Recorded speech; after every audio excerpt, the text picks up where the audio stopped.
Good morning everyone. ఈరోజు హిందూ అనాలిసిస్లో మనం మాట్లాడుకోబోయే మొదటి ఆర్టికల్ వచ్చేసి Kerala governor gives not to convene assembly on December 31st. Very very important article అండి. మనం పాలిటీలో మాట్లాడుకుంటాము. మెయిన్స్కి చాలా చాలా ఇంపార్టెంట్ ఈ ఆర్టికల్. జాగ్రత్తగా వింటే క్లియర్గా ఎక్స్ప్లెయిన్ చేస్తాను. జిఎస్ పేపర్ 2లో మనం మాట్లాడుకుంటాం. Before analysing this article let me అప్పట్లాగే ఒక్కసారి కరెంట్ అఫైర్స్ కోర్స్ గురించి మాట్లాడతాను. మీకు ఏమొస్తాయో చెప్తాను చూడండి. కరెంట్ అఫైర్స్ కోర్సులో మీకు వచ్చేది డైలీ హిందూ అనాలిసిస్ వస్తుంది. డైలీ హిందూ అనాలిసిస్ యొక్క హ్యాండ్ రిటర్న్ పీడిఎఫ్ అనేది వస్తుంది.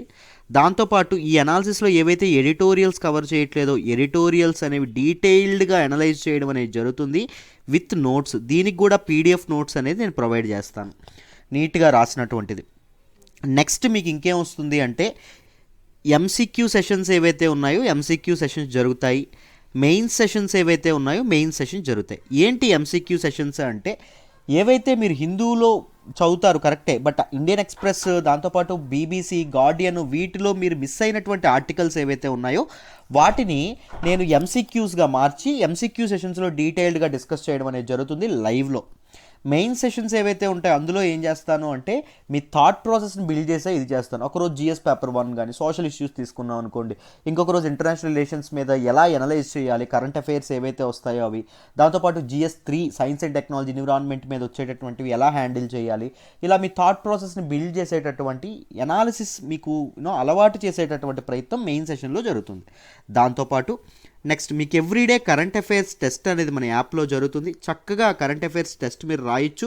రాస్తే మీకు ఏం తెలుస్తుంది అంటే కరెంట్ అఫైర్స్ ప్రిపరేషన్లో మీరు ఎక్కడున్నారు అనే విషయం మీకు తెలుస్తుంది. అర్థమైందా? దాంతోపాటు మీకు ఈ కోర్స్ ఎలా వస్తుందంటే లైఫ్ టైం వ్యాలిడిటీతో వస్తుందండి. మీకు లైవ్ యాక్సెస్ అనేది ఎంసీక్యూస్ అండ్ మెయిన్ సెషన్స్ అనేవి లైవ్ యాక్సెస్ ఉంటాయి. మీకు లైవ్లో నాకు డౌట్స్ కూడా అడగచ్చు, డౌట్ క్లియరెన్స్ కూడా జరుగుతుంది. దాంతోపాటు ఒకవేళ మీరు లైవ్ క్లాస్ మిస్ అయ్యారనుకోండి, ఏదైనా కారణం చేత రికార్డెడ్ వెర్షన్ ఏదైతే ఉంటుందో ఆ సెషన్ది అది యాప్లో మనకి ఎప్పుడూ అందుబాటులో ఉంటుంది. ఫర్ లైఫ్ టైం ఉంటుంది. లైఫ్ టైం వ్యాలిడిటీతో రావడం అనేది జరుగుతుంది. ఒక్కసారి ఫీజు కడితే సరిపోతుందమ్మా. మొత్తం ఫీజు ఎంత సార్ అంటే కేవలం 8,000 రూపాయలు. 8,000 రూపాయలు కూడా ఒక్కసారి కట్టక్కర్లేదు, నెలకి 2,000 చొప్పున చక్కగా కట్టుకోవచ్చు. 1వ తారీఖు నుంచి కొత్త సంవత్సరం నుంచి ఈ ఫీజు 10,000 చేస్తున్నాము. సో ఇప్పుడే జాయిన్ అవ్వడానికి ప్రయత్నించండి, ఆలోచించండి. లైఫ్ టైం వ్యాలిడిటీతో హిందూ అనాలిసిస్, పీడిఎఫ్, ఎడిటోరియల్స్, దాని తాలూకా notes, MCQ sessions, main sessions మీకు ఎంత వాల్యూ ఎడిషన్ జరుగుతుందో, కరెంట్ అఫైర్స్ టెస్ట్ ఎంత వాల్యూ ఎడిషన్ జరుగుతుందో ఆలోచించండి. నాతో ఇంటరాక్ట్ అవ్వచ్చు, నా గైడెన్స్ ఉంటుంది, దాంతోపాటు డౌట్ క్లియరెన్స్ సెషన్స్ ఉంటాయి, అన్నీ దీనిగా ఉంటాయండి. మీకు చాలా చాలా దీనిగా ఉంటుంది. నాతో పాటు వర్క్ చేయాలి, if you want to master current affairs join అవ్వండి అమ్మా. చాలా చాలా వాల్యూ ఉంటుంది. మన క్లాస్లోనే రివిజన్ అయిపోతుంది. మీరు స్పెషల్గా ఇది తీయక్కర్లేదు. నేను పదే పదే చెప్తా ఉంటాను. మీకు న్యాచురల్గా మీ కరెంట్ అఫైర్స్ అలవాటు అయిపోతుంది. ఏదైనా ఇష్యూ మీ ఫింగర్ టిప్స్లో ఉండేటట్టు అవుతుందండి. అంత కాన్ఫిడెన్స్ మీలో బిల్డ్ చేయడం అనేది జరుగుతుంది. సో ఎలా జాయిన్ అవ్వాలి అంటే by contacting this number. Prashanti మేడంకి ఒక్కసారి ఫోన్ చేసి ఆవిడ పేమెంట్ డీటెయిల్స్ చెప్తారు. నెలకి 2,000 చొప్పున కట్టుకోవచ్చు చక్కగా. లేకపోతే 8,000 మీరు సింగిల్ పేమెంట్ చేసినా మీకు లైఫ్ టైం వ్యాలిడిటీతో వస్తున్నటువంటి కోర్సు. ఆలోచించండి, ఆలోచించి వైజ్ డెసిషన్ తీసుకోండి. దాంతోపాటు నా టీచింగ్ స్టైల్ మీకు నచ్చినట్టయితే మోడర్న్ హిస్టరీ ఏదైతే ఉంటుందో ఇప్పుడు రన్ అవుతుంది కోర్సు, అది నేనే డీల్ చేస్తాను. వెరీ కాంప్రహెన్సివ్గా ఇన్ డీటెయిల్ ఇన్ డెప్త్ వెళ్తానండి. దీని ఫీజు ఎంత అంటే కేవలం 3,000 రూపాయలు. 3,000 రూపాయలకి లైఫ్ టైం వ్యాలిడిటీ ఇస్తాను. దాంతోపాటు నోట్స్ ప్రొవైడ్ చేయడం అనేది జరుగుతుంది. దాంతోపాటు కాంప్లిమెంటరీ టెస్ట్స్ ఏవైతే ఉంటాయో వాటికి కూడా మీకు యాక్సెస్ అనేది ఉంటుంది. టెస్టులు పెడతా ఉంటాం, దానికి కూడా మీకు యాక్సెస్ ఉంటుంది.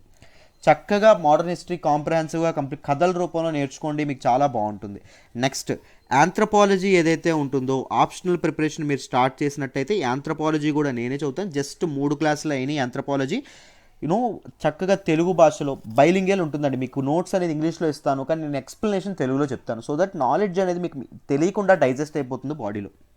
Anthropology mains anthropology answer writing చేపిస్తాను, కేస్ స్టడీస్ చెప్తాను, డైనమిక్స్ చెప్తాను మీకు ఇన్ డీటెయిల్. ఇది కూడా ఈ మోడర్న్ హిస్టరీ కోర్స్ కూడా లైఫ్ టైం వ్యాలిడిటీతో వస్తుంది. ఈ యాంథ్రో కూడా మీకు లైఫ్ టైం వ్యాలిడిటీతో వస్తుంది. మీరు ప్రిపరేషన్ అయినంతకాలం మీ తోడుగా నేను ఉంటానండి. ఫర్ ఎవర్ ఉండడం అనేది జరుగుతుంది. రైట్, ఆలోచించండి, వైజ్ డెసిషన్ తీసుకోండి. చాలా తక్కువ దీనికి ఇస్తున్నాము. జాయిన్ అవ్వాలంటే ప్రశాంతి మేడం నెంబర్ ఇక్కడ చూపించాను కదా, ఈ నెంబర్కి కాంటాక్ట్ చేయండి. కాంటాక్ట్ చేసి చక్కగా జాయిన్ అవ్వండి. ఇప్పుడు ఈ ఆర్టికల్ ఏదైతే ఉంటుందో దీన్ని డీటెయిల్డ్గా అనలైజ్ చేద్దాం, జాగ్రత్తగా వినండి అమ్మ. అసలు ఏం జరిగిందో అర్థం కావాలి అంటే మీకు కాస్త బ్యాక్గ్రౌండ్ తెలియాలి. అసలు కేరళలో ఏం జరుగుతుందో మీకు తెలియాలి. చెప్తాను చూడండి. రీసెంట్గా ఏం జరిగింది, మనకి సెంట్రల్ గవర్నమెంట్ ఏదైతే ఉంటుందో, కేంద్ర ప్రభుత్వం ఏదైతే ఉంటుందో, కేంద్ర ప్రభుత్వం కొన్ని ఫామ్ లాస్ ఏవైతే ఉన్నాయో ఫామ్ లాస్ని తీసుకురావడం అనేది జరిగింది. అగ్రికల్చరల్ బిల్స్ని కొన్నిటిని తీసుకురావడం అనేది జరిగింది. ఈ ఫామ్ లాస్కి చాలా డిసప్పాయింట్మెంట్తో ఉన్నటువంటి రైతులందరూ ఏం చేశారు, రోడ్డులు ఎక్కారు. ప్రొటెస్ట్ చేయడం అనేది జరుగుతుంది. ఎవరు చేస్తున్నారు, ఫార్మర్స్ చేయడం అనేది జరుగుతుంది. రైట్. అయితే ఈ సెంట్రల్ గవర్నమెంట్ తెచ్చినటువంటి ఫామ్ బిల్స్ ఏవైతే ఉన్నాయో వీటి తాలూకా ఎఫెక్ట్ మన స్టేట్ మీద ఎలా ఉంటుంది, మన స్టేట్ అంటే కేరళ స్టేట్ మీద ఎలా ఉంటుంది, ఫుడ్ సెక్యూరిటీకి ఏమైనా ఇబ్బంది పడుతుందా, ఆహార భద్రతకి ఏమైనా ఇబ్బంది కలుగజేస్తుందా, దీని తాలూకు ఇంపాక్ట్ ఎలా ఉండబోతుంది అనేటటువంటిది ఒక చర్చ జరపాలి అని చెప్పి ఒక అసెంబ్లీ మీటింగ్ పెట్టుకుందాం అనుకున్నారండి. ఎవరండి ఈ అసెంబ్లీ మీటింగ్ పెట్టాలని ఎవరు నిర్ణయించారు, కేరళ స్టేట్ గవర్నమెంట్ నిర్ణయించడం అనేది జరిగింది. అసెంబ్లీ మీటింగ్ ఎప్పుడు పెడదాం అనుకున్నారంటే మొన్న 21 డిసెంబర్ ఏదైతే ఉంటుందో 21 డిసెంబర్ పెట్టాలనుకున్నారు. కానీ అసెంబ్లీ మీటింగ్ కన్వీన్ చేయాల్సింది ఎవరు, గవర్నర్. ఎవరండి, గవర్నర్. చూడండి జాగ్రత్తగా, గవర్నర్ని ఎవరు అపాయింట్ చేస్తారు, సెంట్రల్ గవర్నమెంట్ అనేది అపాయింట్ చేస్తుంది. ప్రెసిడెంట్ అపాయింట్ చేస్తారు with the suggestions from cabinet ఏదైతే సజెషన్స్ ఇస్తుందో దాని ప్రకారంగా ప్రెసిడెంట్ గవర్నర్ని ఇది చేయడం అనేది జరుగుతుంది. సో సింపుల్గా మనం ఏం అర్థం చేసుకోవచ్చు, గవర్నర్ ఈజ్ ప్రో సెంట్రల్ గవర్నమెంట్కి ప్రోగా ఉంటారని చెప్పి మనం అర్థం చేసుకోవచ్చు. వెన్ సెంట్రల్ గవర్నమెంట్ తెచ్చినటువంటి ఫామ్ బిల్స్ మీద వీళ్ళు డిస్కషన్ పెడతామంటే గవర్నర్కి ఇది రాదా, వస్తుంది. బట్ గవర్నర్ అలా చేయొచ్చా, రాష్ట్ర ప్రభుత్వానికి ఎగ్జిక్యూటివ్ హెడ్ అయినా, రైట్, రాష్ట్ర ప్రభుత్వానికి సపోర్ట్గా ఉండాలి. ఆయన కేంద్ర ప్రభుత్వానికి బయాస్ తీసుకోవచ్చా, తీసుకోకూడదు. సో గవర్నర్ ఏం చేశారు, మీరు చెప్పినటువంటి రీజన్ ఎందుకు ఈ ఎమర్జెన్సీ మీటింగ్ పెట్టాలనుకుంటున్నారో ఆ రీజన్ అనేది అప్రోప్రియేట్గా లేదు, క్లారిటీ అనేది సరిగ్గా లేదు, క్లారిటీ అనేది మిస్ అయింది. చూడండి అమ్మ, క్లారిటీ అనేది మిస్ అయింది, అందుకోసం అని చెప్పి ఇంకా క్లారిటీతో ముందుకు రండి అని చెప్పి ఈయన చెప్పడం అనేది జరిగింది. ఈయన ఎప్పుడైతే దీన్ని అడ్డుకట్ట వేశాడో, డినై చేశాడో అసెంబ్లీ మీటింగ్ కన్వీన్ చేయడానికి, మొదలు పెట్టడానికి, సో అప్పుడు స్టేట్ గవర్నమెంట్ అనేది చాలా ఎలిగేషన్స్ చేయడం అనేది జరిగింది. గవర్నర్ ఎలా వర్క్ చేయాలి, ప్రెసిడెంట్ ఎలా అయితే యూనియన్ క్యాబినెట్ తాలూకా సలహా మేరకు వర్క్ చేస్తారో గవర్నర్ ఎలా వర్క్ చేయాలి, స్టేట్ క్యాబినెట్ యొక్క సలహా మీదకు వర్క్ చేయాలి. కానీ ఇక్కడ ఏం జరుగుతుంది, గవర్నర్ ఈజ్ మీకు సెంట్రల్ గవర్నమెంట్కి ప్రోగా ఉండడం అనేది జరిగింది. ఇది ఒక్కటే నిర్ణయం కాదండి. కేరళ గవర్నర్ లాస్ట్ టైం మనకి సిటిజన్షిప్ అమెండ్మెంట్ యాక్ట్ ఏదైతే ఉంటుందో సిటిజన్షిప్ అమెండ్మెంట్ యాక్ట్ మీద కూడా ఇలాంటిదే ఇది తీసుకొద్దాం అనుకున్నారు. బట్ దాన్ని కూడా డినై చేయడం అనేది జరిగింది. ఎవరండి, మన తాలూకా కేరళ గవర్నర్. సో ఈయన మీద కాస్త ఇది రావడం అనేది జరిగింది. Because of these kind of things a constitutional machinery ఒక కాన్స్టిట్యూషనల్ ఇన్స్టిట్యూషన్ అయినటువంటి గవర్నర్ పదవి ఏదైతే ఉంటుందో, రాజ్యాంగబద్ధంగా ఏర్పడినటువంటి గవర్నర్ పదవి, దాని మీద చాలా క్రిటిసిజం అనేది, విమర్శలు అనేవి వస్తుంది. ఏంటి ఆ విమర్శలు, ఏం జరుగుతుంది, వీటన్నింటి గురించి డీటెయిల్డ్గా తెలుసుకుందాము. జాగ్రత్తగా వినండి. ముందు మీకు కొన్ని పరిచయం చేస్తాను. ఫస్ట్, గవర్నర్కి ఒక తాలూకా అసెంబ్లీ ఇదేదైతే ఉంటుందో, అసెంబ్లీ సెషన్ ఏదైతే ఉంటుందో దాన్ని సమన్ చేసేటటువంటి అధికారం, మొదలు పెట్టేటటువంటి అధికారం, దాంతోపాటు ప్రరోగ్ చేసేటటువంటి అధికారం. అంటే సెషన్ని మధ్యలో ఏవైనా సెషన్స్ జరుగుతున్నాయి అనుకోండి, వాటిని మధ్యలో ఆపేసే అధికారం కూడా గవర్నర్కి ఉంటుంది. దాంతోపాటు లెజిస్లేటివ్ అసెంబ్లీ ఏదైతే ఉంటుందో ఆ లెజిస్లేటివ్ అసెంబ్లీని డిజాల్వ్ చేసేటటువంటి అధికారం కూడా ఎవరిచ్చారండి గవర్నర్కి, మన తాలూకా రాజ్యాంగం, కాన్స్టిట్యూషన్ అనేది ఇవ్వడం అనేది జరిగింది. సమన్ చేసేటటువంటి అధికారం ఎవరిచ్చారు, ఆర్టికల్ 174 ఇచ్చింది. ప్రరోగ్ చేసేటటువంటి అధికారం ఎవరిచ్చారు, ఆర్టికల్ 174 క్లాజ్ 2 క్లాజ్ ఏ ఇవ్వడం అనేది జరిగింది. అండ్ డిజాల్వ్ చేసేటటువంటి అధికారం ఎవరిచ్చారు, ఆర్టికల్ 174 క్లాజ్ 2 క్లాజ్ బి ఇవ్వడం అనేది జరిగింది. ఇది గవర్నర్ చేతిలో ఉండాల్సినటువంటి పరిస్థితులు, రైట్. కానీ ఇక్కడ చూడండి జాగ్రత్తగా, మీకు ఇంకొకటి చెప్పాలి. అదేంటి అంటే ఆర్టికల్ 163 అని చెప్పి ఇంకొకటి ఉందండి. ఆర్టికల్ 163 ఏం చెప్తుంది, గవర్నర్ తన డిస్క్రిషనరీ పవర్స్, స్వతంత్రంగా నిర్ణయం తీసుకోవాల్సినటువంటి విషయాల్లో తప్ప మిగిలిన విషయాల్లో ఎవరి తాలూకా సజెషన్ మీద పనిచేయాలి, స్టేట్ క్యాబినెట్ ఏదైతే ఉంటుందో స్టేట్ క్యాబినెట్ తాలూకా, ఇది స్టేట్ అంటే మినిస్టర్స్ ఎవరైతే ఉంటారో state cabinet was led by ఎవరండి, ఎవరు లీడ్ చేస్తారు, చీఫ్ మినిస్టర్ లీడ్ చేస్తారు. సింపుల్గా చెప్పాలంటే స్టేట్ గవర్నమెంట్ యొక్క సలహా మేరకు పనిచేయాలి. బట్ ఇలాంటి విషయాల్లో ఆయన నిర్ణయం తీసుకోవచ్చు, ఇలాంటి నిర్ణయం తీసుకోవచ్చా తీసుకోకూడదా అనే దాని మీద క్వశ్చన్ మార్క్ అండి, అనే దాని మీద క్వశ్చన్ ఉంది. ఇది డిస్క్రిషనరీ పవర్ కింద వస్తుందా, అంటే స్వతంత్రంగా యథేచ్ఛగా నిర్ణయం తీసుకోవచ్చా పార్లమెంటరీస్ని ఎప్పుడు పెట్టాలి ఎప్పుడు పెట్టకూడదు అని మన తాలూకా ఇది ఎవరు గవర్నర్ గారు అని చెప్పి ఇది ఉందా అని చెప్పి చాలా చాలా క్వశ్చన్స్ ఏర్పడడం అనేది జరుగుతుంది. నెక్స్ట్ చూడండి, ఇంతకీ మీకు చాలా నేను చెప్తున్నాను ఎన్నోసార్లు, ఇది ఫస్ట్ టైం కాదు, చాలాసార్లు మన తాలూకా గవర్నర్ పదవి ఏదైతే ఉంటుందో గవర్నర్ పదవి మీద చాలా క్రిటిసిజం ఏర్పడింది. ఎంత క్రిటిసిజం అంటే ఏకంగా గవర్నర్ పదవి అసలు మనకు అవసరమా, ఆయన చేసేది ఏముందండి అనేటటువంటి క్వశ్చన్ చేసేటటువంటి అధికారం అనేది రావడం అనేది జరిగింది. The problem is not about the person holding this chair, ఎవరైతే వ్యక్తి గవర్నర్ పదవిలో ఉంటున్నారో అతనితో ప్రాబ్లం కాదు. ద ప్రాబ్లం మెయిన్ ఇష్యూ దేంతోరా అంటే గవర్నర్ యొక్క స్ట్రక్చర్ ఏదైతే, ఆ పదవికి ఉన్నటువంటి స్ట్రక్చర్ ఏదైతే ఉంటుందో, ఆ పదవి ఏర్పడినటువంటి తీరు ఏదైతే ఉంటుందో దాని ద్వారానే చాలా చాలా ప్రాబ్లం. ఎందుకు ప్రాబ్లం, ఏంటి ప్రాబ్లం అని చెప్పి చెప్తాను, జాగ్రత్తగా వినండి. మొదట గవర్నర్ అవ్వాలి అంటే ఒక వ్యక్తి క్వాలిఫికేషన్స్ ఏముండాలి గవర్నర్కి చూద్దాం. గవర్నర్ యొక్క క్వాలిఫికేషన్స్ ఏముండాలి అంటే he must be A Indian citizen, అతను భారత పౌరుడై తప్పకుండా ఉండాలి. దాంతోపాటు హీ మస్ట్ బి అతనికి 35 ఇయర్స్ తప్పకుండా కంప్లీట్ అయి ఉండాలి, 35 ఏళ్ళు తప్పకుండా కంప్లీట్ అయి ఉండాలి. సింపుల్గా రియల్ క్వాలిఫికేషన్స్ ఏంటి అంటే ఇవి ఇంకా చాలా ఉన్నాయి. అంటే పార్లమెంట్లో సభ్యుడు అవ్వకూడదు, స్టేట్ అసెంబ్లీస్లో సభ్యుడు అవ్వకూడదు, దాంతోపాటు ఒక ప్రాఫిటబుల్ ఏదైనా బిజినెస్ ఏదైతే ఉంటుందో అది నడపకూడదు, ఇలాంటివి చాలా చాలా ఉన్నాయి. బట్ మెయిన్ థింగ్స్ ఏంటి, he should be A citizen of India, భారత పౌరుడే ఉండాలి, 35 ఏళ్ళు దాటి ఉండాలి, అండ్ సమ్ అదర్ ఇవే ఉండడం అనేది జరిగింది. అండ్ వాటిని కాన్స్టిట్యూషన్లో మెన్షన్ చేయలేదు, but people follow, but governments follow. ఏంటి ఫాలో అవుతారు, గవర్నర్ని నియమించేటప్పుడు CM of that states, chief minister of that స్టేట్కి తప్పకుండా సంప్రదింపులు జరపాలి ఒక గవర్నర్ని ఆ స్టేట్కి అపాయింట్ చేసే ముందు. And governor should not be from the same state, ఆ ఏ స్టేట్కి అయితే ఇది చేస్తున్నారో ఆ స్టేట్కి చెందిన వ్యక్తి మాత్రం కాకూడదు. అర్థమైంది, ఏ స్టేట్కి అయితే గవర్నర్గా నియమించబడుతున్నారో ఆ స్టేట్కి చెందినటువంటి వ్యక్తి కాకూడదు. అర్థమైందా, ఫ్రమ్ ద సేమ్ స్టేట్ అండి, గుర్తుపెట్టుకోండి. రైట్, అయితే ఇప్పుడు గవర్నర్ యొక్క టెన్యూర్ సంగతి ఏంటి, జాగ్రత్తగా గమనించండి. గవర్నర్ యొక్క టెన్యూర్ దేని మీద ఆధారపడుతుందంటే on the pleasure of president. Simply mean president, రాష్ట్రపతి ఎప్పుడు కావాలంటే అప్పుడు గవర్నర్ని నియమించవచ్చు, ఎప్పుడు కావాలంటే అప్పుడు గవర్నర్ని తీసేయచ్చు. సో ఈ enjoys his position depending on the pleasure of president. President యొక్క దీన్ని బట్టి, ఇష్టం బట్టి, అతని తాలూకా ఇది బట్టి ఇతను పదవిలో ఉండడం అనేది జరుగుతుందమ్మా. రైట్, అయితే ఇక్కడ చూడండి, ప్రెసిడెంట్కి ఏవైనా సింగిల్ పవర్ ఏదైనా ఉందా, ప్రెసిడెంట్కి ఏవైనా ది పవర్ ఏమైందా, we usually say president is rubber stamp కదా, నామమాత్రపు పదవి అనేది ఉంటుంది, నామమాత్రపు పవర్స్ మాత్రమే ఉంటాయి ఎవరికి, ప్రెసిడెంట్కి. ప్రెసిడెంట్ ఎవరు చెప్పింది వింటారు, యూనియన్ క్యాబినెట్ చెప్పినటువంటి మాట వింటారు, అవునా. యూనియన్ క్యాబినెట్ని లీడ్ చేసేటటువంటి వ్యక్తి ఎవరు, సెంట్రల్ గవర్నమెంట్. యూనియన్ క్యాబినెట్ అంటేనే సెంట్రల్ గవర్నమెంట్, మీకు తెలుసు, మామూలు కేంద్ర ప్రభుత్వం.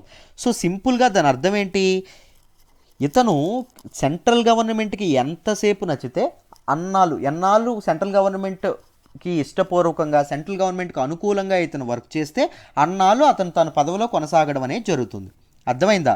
సో ఇప్పుడు ఏం జరుగుతుంది, మామూలుగా ఇలా జరిగినప్పుడు మామూలుగా మన తాలూకా గవర్నర్ సెంట్రల్ గవర్నమెంట్కి సపోర్ట్గా, ప్రో సెంట్రల్ గవర్నమెంట్కి తప్పకుండా ఉండేటట్టు ఉంటుంది, గవర్నమెంట్కి తప్పకుండా సపోర్ట్ చేసేటట్టుగా ఉండడం అనేది జరుగుతుంది.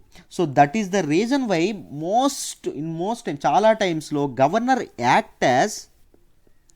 గవర్నర్ ఎలా యాక్ట్ చేస్తారండి, agents of the central government, central government యొక్క ఏజెంట్గా ఈయన ఇది చేయడం, వర్క్ చేయడం అనేది జరుగుతుంది. చాలా చాలా దీనిగా, ముఖ్యంగా మన మహారాష్ట్రలో మనం జరిగింది చూసాము, దాంతోపాటు ముందు గోవాలో ఒకసారి జరిగింది, వెస్ట్ బెంగాల్లో కొన్ని ఇన్సిడెంట్స్ జరిగినాయి. దీన్ని బట్టి మనం అర్థం ఏం చేసుకోవచ్చు, సెంట్రల్ గవర్నమెంట్ ఒక కీలుబొమ్మలా మారిపోయారు, గవర్నర్ ఒక కీలుబొమ్మలా మారిపోయారు, ఎవరి చేతుల్లో, సెంట్రల్ గవర్నమెంట్ యొక్క చేతుల్లో.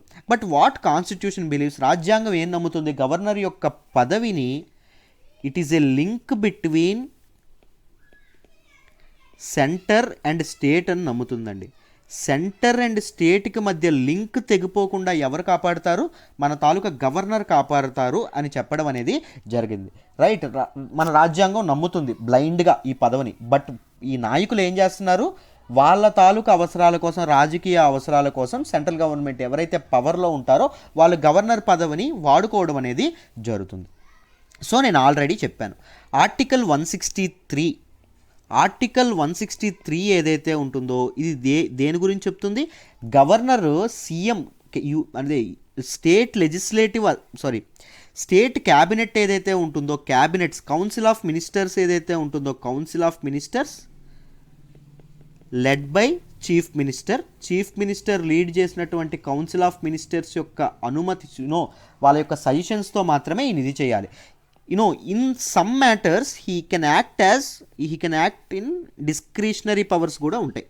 ఇతనికి ఏముంటాయి? డిస్క్రిషనరీ పవర్స్ కూడా ఉంటాయి. స్వతంత్రంగా నిర్ణయం తీసుకునేటటువంటి శక్తి ఉంటుంది. దేనిలో స్వతంత్రంగా నిర్ణయం తీసుకోవచ్చు ఇతగారు? చూడండి జాగ్రత్తగా.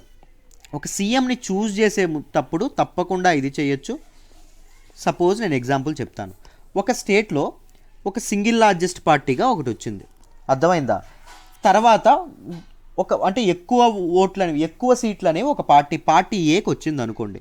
పార్టీ బికి తర్వాత 2వ స్థానం వచ్చింది, పార్టీ సికి తర్వాత 3వ స్థానం వచ్చింది. నేను సింపుల్గా చెప్తున్నాను చూడండి.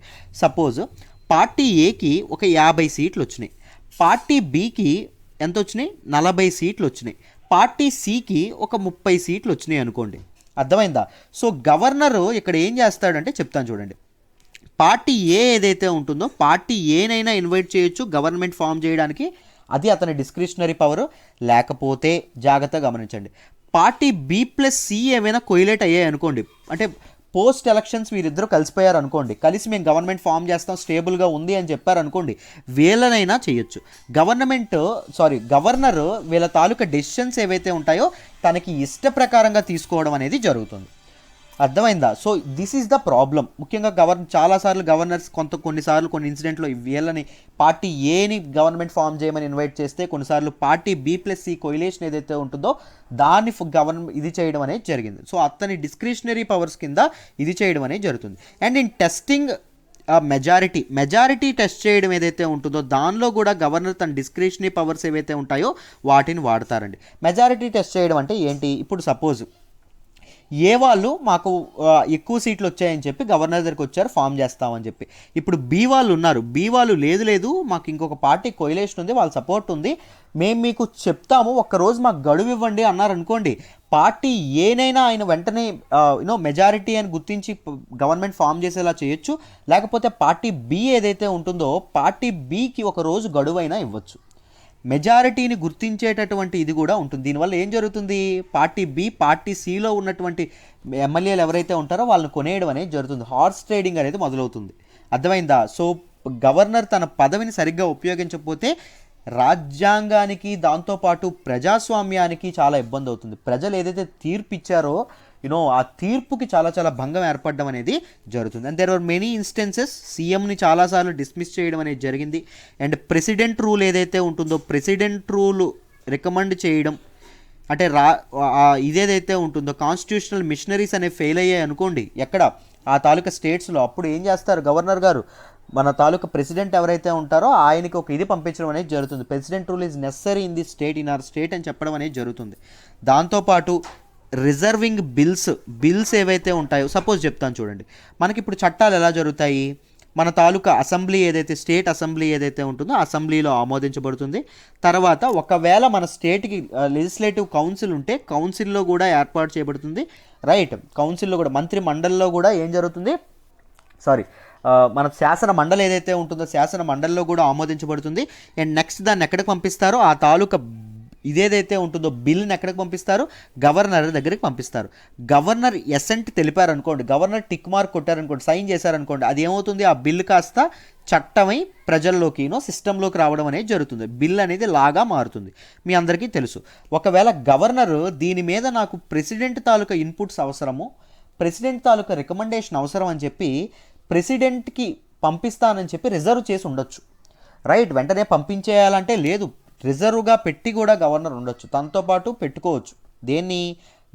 తాలూకా ఈ బిల్ ఏదైతే ఉంటుందో ఈ బిల్లుని, ఇలాంటి పవర్స్ కూడా ఉంది. దాంతోపాటు అసెంబ్లీని డిజాల్వ్ చేసేటటువంటి అధికారం కూడా ఉండడం అనేది జరిగింది. అసెంబ్లీని డిజాల్వ్ చేసేటటువంటి అధికారం ఏ ఆర్టికల్ ఇచ్చిందని చెప్పుకున్నాం, ఆర్టికల్ 174 ఇస్తుంది. Article 174 to be precise, article 174 clause 2 clause B ఇవ్వడం అనేది జరుగుతుంది. అర్థమైందా? సో గవర్నర్ యొక్క పొజిషన్లో ఇన్ని అవకతవకలు ఉన్నాయి కాబట్టి ఈయన ఏదైనా చేసేటటువంటి శక్తి ఉంది కాబట్టి కోర్స్ ఈయన ఎవరు చెప్పిన మాట వింటారని చెప్పుకున్నాం, సెంట్రల్ గవర్నమెంట్ చెప్పిన మాట వింటారనుకున్నాం. సో సర్కారియా కమిషన్ ఏదైతే ఉంటుందో దీన్ని సెంటర్ స్టేట్ రిలేషన్స్ పైగా 1983లో ఎస్టాబ్లిష్ చేయడం అనేది జరిగింది. సర్కారియా కమిషన్ ఏదైతే ఉంటుందో ఇది కొన్ని తాలూకా ఇది ఇవ్వడం అనేది జరిగింది. ఇది కొన్ని రికమెండేషన్స్ ఇచ్చింది. అంటే ఎవరైతే గవర్నర్స్ ఉంటారో they should be eminent in some walk of life, వాళ్ళు జీవితంలో ఏదో ఒకటి సాధించి ఉన్నతమైన స్థానాలను చూసినటువంటి వ్యక్తి అవ్వాలి. మామూలుగా మన గవర్నర్స్ ఎవరుంటారు, రిటైర్డ్ పొలిటీషియన్స్ ఉంటారు. దాంతోపాటు ఎవరైతే ఫెయిల్డ్ పొలిటీషియన్స్ ఉంటారో వాళ్ళకి ఒక రిటైర్మెంట్ లాగా మన రూలింగ్ పార్టీ ఏదైతే ఉంటుందో అది వాళ్ళకి ఇస్తుంది ఈ పదవిని, అంతే కదా. బట్ అలా కాకుండా ఎమినెంట్ వాక్ ఆఫ్ లైఫ్ ఏదైతే ఉంటుంది, ఇండిపెండెంట్ టు ద గవర్నమెంట్ ఉంటే ఏం జరుగుతుంది, ఇతను స్వేచ్ఛగా డెసిషన్స్ తీసుకునేటటువంటి అధికారం ఉంటుంది. వీళ్ళు ఉన్నత స్థానాలు చూశారంటే ఉన్నత విలువలు తప్పకుండా ఉన్నటువంటి వాళ్ళు. సో హార్స్ ట్రేడింగ్ ఇలాంటివి ఏవైతే ఉంటాయో వాటికి పాల్పడకుండా ప్రజాస్వామ్యాన్ని సంరక్షించేటటువంటి పొజిషన్ని బాధ్యత ఏదైతే ఉంటుందో గవర్నర్ భుజస్కంధాల మీద ఏదైతే బాధ్యత ఉంటుందో ఆ బాధ్యతని వీళ్ళు సక్రమంగా నిర్వర్తిస్తారు. అర్థమైందా? Next, he should be the out side he should be from out side the state. అదే రాష్ట్ర ప్రభుత్వానికి చెందినటువంటి వ్యక్తి అనుకోండి. ఎవరైతే రూలింగ్ పార్టీ ఉందో రూలింగ్ పార్టీకి ఈయనకి పడలేదనుకోండి, ఏమవుతుంది, మామూలుగా మన తాలూకా స్టేట్ ఎగ్జిక్యూటివ్ ఫంక్షనరీలో ఇదవుతుంది. వాళ్ళు బిల్స్ అనేవి ఏదైతే చేస్తే ఈయన బిల్స్ రిజర్వ్ చేయొచ్చు, బిల్స్ మీద సైన్ పెట్టకుండా ఉండొచ్చు, బిల్స్ని రిజెక్ట్ చేయొచ్చు, వీటో ఇవ్వచ్చు, ఇలాంటివి చాలా చాలా ఉండడం అనేది జరుగుతుంది. సో అందుకోసం అని చెప్పి అవుట్ సైడ్ ద స్టేట్ ఉంటే చాలా బెస్ట్. దాంతోపాటు రాజకీయాలకు దూరంగా ఉండేటటువంటి డిటాచ్డ్ ఫిగర్ ఎవరైతే ఉంటారో వాళ్ళు చాలా బెస్ట్. ఎందుకంటే పొలిటికల్ ఇంటర్వెన్షన్ అనేది వీళ్ళకి తక్కువ ఉంటుంది. రాజకీయాల నుంచి ఆల్రెడీ దూరంగా ఉంటారు కాబట్టి పొలిటికల్గా వీళ్ళు ఇన్వాల్వ్ అవ్వరు. దాంతోపాటు ఎఫెక్టివ్ కన్సల్టేషన్ విత్ సీఎం, మన తాలూకా చీఫ్ మినిస్టర్ ఎవరైతే ఉంటారో స్టేట్ సీఎం, ఆయన తాలూకు కన్సల్టేషన్తో మాత్రమే తీసుకోవాలి. అండ్ సెక్యూరిటీ ఆఫ్ టెన్యూర్ ఏదైతే ఉంటుందో ఈ సెక్యూరిటీ ఆఫ్ టెన్యూర్ అనేది గవర్నర్కి ఇవ్వాలి. అంటే నేనేం చెప్పాను, టెన్యూర్ ఇతను ఎవరి మీద డిపెండ్ అయి ఉంటుంది, ప్రెసిడెంట్ ఇష్టానుసారం డిపెండ్ అయి ఉంటుంది. ప్రెసిడెంట్ అనేది ఎవరు చెప్తే డెసిషన్ తీసుకుంటాడు, సెంట్రల్గా కౌన్సిల్ ఆఫ్ మినిస్టర్స్ ఎవరైతే ఉంటారో యూనియన్ క్యాబినెట్ ఏదైతే ఉంటుందో అది చెప్పిన డెసిషన్స్ అనేవి తీసుకుంటారు. అర్థమైందా? సో ప్రో సెంట్రల్ గవర్నమెంట్ అవుతుంది కదా. అలా కాకుండా ప్రెసిడెంట్కి ఏవైతే మనం ఇంపీచ్మెంట్ ఫాలో అవుతామో ఉభయ సభల్లో ఎప్పుడైతే మనం ఇతను ఇంపీచ్మెంట్ ఏదైతే ప్రాసెస్ ఏదైతే ఉంటుందో అలాంటి ప్రాసెస్ కూడా గవర్నర్కి ఇవ్వండి. అప్పుడు రాజ్యాంగబద్ధంగా ఆయన చక్కగా ఇదవ్వడం అనేది జరుగుతుంది. ఇలాంటివి ఏవైతే ఉన్నాయో ఇలాంటి తాలూకా సర్కారియా కమిషన్ అనేది ఇలాంటి రిఫార్మ్స్ రికమెండేషన్స్ చేయడం అనేది జరిగింది. అయితే మనం గవర్నర్ తాలూకా రోల్ ఏంటి, గవర్నర్ అసలు ఏం చేస్తారు, గవర్నర్ని తీసేయొచ్చా, గవర్నర్ ఎందుకు ఉపయోగపడతారు, why do we need governor అంటే when there is a fractured mandate అంటే ఏంటి, ప్రజల యొక్క తీర్పు, ఎన్నికల ద్వారా ప్రజలు ఏదైతే తెలుపుతారో అది, ప్రజల యొక్క తీర్పు అనేది క్లియర్గా లేదనుకోండి, క్లియర్ మెజారిటీ ఎవరికి లేదనుకోండి, ఆ టైంలో స్టేబుల్ గవర్నమెంట్ ఎవరైతే ఫామ్ చేస్తారో వాళ్ళని గుర్తించి గవర్నమెంట్ వాళ్ళతో ఫామ్ చేయించాల్సినటువంటి బాధ్యత గవర్నర్కి ఉంటుంది. దాంతోపాటు ప్రెసిడెంట్ రూల్ ఏదైతే ఉంటుందో రాష్ట్రపతి పాలన ఏదైతే ఉంటుందో అది విధించినప్పుడు స్టేట్ అడ్మినిస్ట్రేషన్ చూసుకునేటటువంటి బాధ్యత కూడా గవర్నర్కి ఉంటుంది. అండ్ వీ సీ సమ్ మనం డిస్ట్రిక్ట్ డెవలప్మెంట్ కౌన్సిల్స్ ఏవైతే ఉన్నాయో ముఖ్యంగా నార్త్ ఈస్టర్న్ స్టేట్లో ఉండేటటువంటి ఈ councils regarding schedule 5 and schedule 6 నేను మొన్న ఇదేదైతే ఉందో దానిలో డీటెయిల్డ్గా చెప్పానండి. ఇన్నర్ లైన్ పర్మిట్ ఏదైతే వీడియో చేశానో దానిలో డీటెయిల్డ్గా చెప్పాను. ఈ షెడ్యూల్ 5 షెడ్యూల్ 6 రిలేటెడ్ ఇదైతే ఉన్నాయో దానిలో గవర్నర్ యొక్క రోల్ కూడా చాలా ఉంటుంది. ఈ షెడ్యూల్ 5 షెడ్యూల్ 6 ఎందుకు తీసుకొచ్చారు అంటే ట్రైబల్ రీజియన్స్ ఏవైతే ఉన్నాయో వాటికి స్పెషల్ ప్రొవిజన్స్ అనేవి ఇది చేయడానికి, స్పెషల్ ప్రొవిజన్స్ అనేవి ఇవ్వడానికి, అలా గుర్తుపెట్టుకోండి. ఇంకా డీటెయిల్డ్గా కావాలంటే నేను ఆ వీడియోలో చెప్పాను, ఒకసారి చూడండి అమ్మ. అర్థమైందా? సో నార్త్ ఈస్టర్న్ స్టేట్స్కి స్పెషల్ ప్రొవిజన్స్ ఇవ్వడంలో కూడా గవర్నర్ పాత్ర అనేది చాలా ఎక్కువ ఉంటుంది. But why do we need office of the governor, ఆ గవర్నర్ చేయాల్సినటువంటి పనేంటి అంటే గవర్నర్ యొక్క పదవి ఎలా సృష్టించబడిందో మీరు తెలుసుకోవాలి, హిస్టరీ తెలుసుకోవాలి. సింపుల్గా చూడండి, గవర్నర్ యొక్క పదవిని ఎవరు ఇండియాలో ఇంట్రడ్యూస్ చేశారంటే బ్రిటిష్ వాళ్ళు ఎవరైతే ఉంటారో వాళ్ళు ఎప్పుడైతే వచ్చారో వాళ్ళు ఇంట్రడ్యూస్ చేయడం అనేది జరిగింది. అండ్ ఆఫ్టర్ 1857 1857 సిపాయిల తిరుగుబాటు లేదా సిపాయి మిటిని అంటాం. ఈ సిపాయి మిటిని ఎప్పుడైతే అయిపోయిన తర్వాత ఏం జరిగింది, ఈస్ట్ ఇండియా కంపెనీ బయటకు వెళ్ళిపోయింది. దీని తాలూకా పవర్ అనేది ఎవరికి వచ్చింది, మన తాలూకా బ్రిటిష్ క్రౌన్ ఏదైతే ఉంటుందో బ్రిటిష్ క్రౌన్ డైరెక్ట్ ప్రత్యక్ష పాలన అనేది మొదలైంది. బ్రిటిష్ వాళ్ళ తాలూకా ప్రత్యక్ష పాలన అనేది మొదలైంది. మధ్యలో ఈస్ట్ ఇండియా కంపెనీ లేదు. రైట్, ఈ టైంలో ఏమైంది, మనకి మామూలుగా ఎవరు వచ్చారు, మోడరేట్స్ వచ్చారు, ఎక్స్ట్రీమిస్ట్స్ వచ్చారు, దాంతోపాటు గాంధీయన్ ఎరా అనేది స్టార్ట్ అయింది. వీళ్ళందరూ డైరెక్ట్గా అడిగేశారా స్వాతంత్రం అంటే కాదండి. వీళ్ళు స్వాతంత్రాన్ని డైరెక్ట్గా ఇచ్చేయమని అడగలేదు. వీళ్ళు ఏం చెప్పారు, మొదట యూనో మీరే సుపీరియర్గా ఉండండి, బట్ చట్టాలు చేసేటటువంటి అధికారం ఏదైతే ఉంటుందో అది మాకు ఇవ్వండి. మీరే సుపీరియర్గా ఉండండి, చట్టాలు శాసనసభలు ఏవైతే ఉంటాయో అందులో మా తాలూకు మెంబర్షిప్ పెంచండి. ఎగ్జిక్యూటివ్ ఏదైతే ఉంటుందో, బ్యూరోక్రసీ ఏదైతే ఉంటుందో అది మేము చూసుకుంటాం, మీరే మాకు సుపీరియర్గా ఉండండి, ఏం పర్లేదు. ఇలా మొదటిగా బేరాలు ఆడడం అనేది జరిగింది. ఇన్ ద ప్రాసెస్ ఏం జరిగింది, 1935లో గవర్నమెంట్ ఆఫ్ ఇండియా యాక్ట్ మీ అందరికీ తెలిసే ఉంటుంది, ఇది రావడం అనేది జరిగింది. రైట్, 1935లో ఈ యాక్ట్ ఎప్పుడైతే తీసుకొచ్చారో ఈ యాక్ట్లో అన్నీ మార్చారు, కానీ భారతీయులకు ప్రాతినిధ్యం కల్పించారు, వాళ్ళ శాసనసభల్లో వాళ్ళ తాలూకా స్థానాలు అనేవి పెంచారు, వాళ్ళకి ఛాన్సులు అనేవి ఇచ్చారు, ఎడ్యుకేషన్ అనేది రిఫార్మ్స్ తీసుకొచ్చారు, చాలా చేశారు. బట్ 1935లో కూడా మార్చినటువంటి పొజిషన్ ఏంటంటే గవర్నర్. ఈ గవర్నర్ ఎవరై ఉండాలి, బ్రిటిష్ వాళ్ళు తప్పకుండా అయి ఉండాలి. మిగిలిన అన్ని పొజిషన్స్ మనకి ఇచ్చారు, కానీ గవర్నర్ మాత్రం బ్రిటిష్ వాడు అయి ఉండాలి. ఎందుకు అయి ఉండాలని చెప్పుకున్నారు, సింపుల్గా చెప్తాను చూడండి. గవర్నర్, అసెంబ్లీ, అర్థమైందా? ఈ అసెంబ్లీలో ఏం జరుగుతుంది, చట్టాలు యాక్ట్స్ ఏవైతే ఉంటాయో అవి పాస్ అవుతాయి. ఈ యాక్ట్స్ నిర్ణయించే వాళ్ళు ఎవరు, ముఖ్యంగా ఇండియన్స్, భారతీయులు ప్రాతినిధ్యం పెంచామని చెప్పాం కదా, సో భారతీయులు నిర్ణయిస్తారు. భారతీయులు ఎవరి తాలూకా ఇంట్రెస్ట్ కోసం ఇది చేస్తారు, భారతీయుల యొక్క ఇంట్రెస్ట్ కోసం, భారతీయుల యొక్క అభ్యున్నతి కోసం, భారతదేశం యొక్క ఎదుగుదల కోసమే ఈ యాక్ట్స్ అనేవి చేస్తారు. అంతేనా? ఇండియా యొక్క డెవలప్మెంట్ కోసమే యాక్ట్స్ అని చేస్తారు. ఈ యాక్ట్స్ అనేవి వీళ్ళు చేసిన తర్వాత ఈ యాక్ట్ అనేది ఎవరి దగ్గరికి వెళ్తుంది, గవర్నర్ దగ్గరికి వెళ్తుంది. గవర్నర్ చేసేటటువంటి పని ఏంటి, ఈ యాక్ట్లో ఏవైనా బ్రిటిష్ ఇంట్రెస్ట్ ఏవైతే ఉన్నాయో దానికి ఎగనెస్ట్గా ఏవైనా ఉన్నాయా, బ్రిటిష్ పాలకులకు ఎగనెస్ట్గా ఏవైనా జరుగుతుందా అని తెలుసుకోవడం గవర్నర్. ఏవైనా ఉందనుకోండి, he uses his veto power. ఆ వీటో పవర్ ఉపయోగించి ఆ తాలూకా యాక్ట్ ఏదైతే ఉంటుందో దాన్ని రిజెక్ట్ చేస్తారు. దీనివల్ల ఏం అర్థమవుతుంది మీకు, రైట్, మీకు సెంట్రల్ గవర్నమెంట్ యొక్క అటానమీ అనేది పోకుండా, స్టేట్స్ తమకిష్టం వచ్చినటువంటి డెసిషన్స్ తీసుకోకుండా పైన ఉన్నటువంటి గవర్నమెంట్ ఏదైతే ఉంటుందో అది ఒక చెక్ పెడుతుంది. అర్థమైందా? మీరు అదే చూసుకోండి. ఆఫ్టర్ ఇండిపెండెన్స్ మనకేం జరిగింది, స్వాతంత్రం వచ్చిన తర్వాత కూడా గవర్నర్ పదవిని కంటిన్యూ చేశారు. చాలామంది గవర్నర్ పదవి ఎందుకు అని చెప్పి ప్రశ్నించడం అనేది మొదలైంది. ఎందుకు అంటే చూడండి, ఎంతో కొంత సెంట్రలైజేషన్ ఆఫ్ పవర్ అనేది ఒకరి చేతుల్లో ఉండాలి. ఇప్పుడు స్టేట్ గవర్నమెంట్స్కి సింపుల్, గవర్నర్ లేడనుకోండి, they may enact some acts, కొన్ని చట్టాలు చేయొచ్చు. ఆ చట్టాలు సెషనిస్ట్కి సపోర్ట్గా ఉండొచ్చు. భారతదేశాన్ని నుంచి విడిపోవాలి అనేటటువంటి ఇదేదైతే ఉంటుందో, వాదం ఏదైతే ఉంటుందో, వేర్పాటు వాదం ఏదైతే ఉంటుందో అలా ముందుకెళ్ళచ్చు. ఆ యాక్ట్స్ పాస్ అయ్యాయి అనుకోండి, ఏం జరుగుతుంది, భారతదేశం ఒక యూనియన్గా ఉంటుందా, ఉండదు. So when there is a person from central government, పైనుంచి ఒక వ్యక్తి ఎవరైతే ఉన్నారో ఆయన యాక్ట్స్ని స్క్రూటినైజ్ చేసి, ఒకవేళ ఇండియా యొక్క ఇంట్రెస్ట్ కోసం, స్టేట్ యొక్క ఇంట్రెస్ట్ కూడా ఉండాలి కరెక్టే, కానీ భారతదేశం యొక్క ఇంట్రెస్ట్ ఏవైతే ఉంటాయో వాటి నుంచి నువ్వు బయటకు వచ్చావు అనుకోండి, వాటికి ఎగ్నెస్ట్గా నువ్వు చేసావు అనుకోండి, he will use his veto power.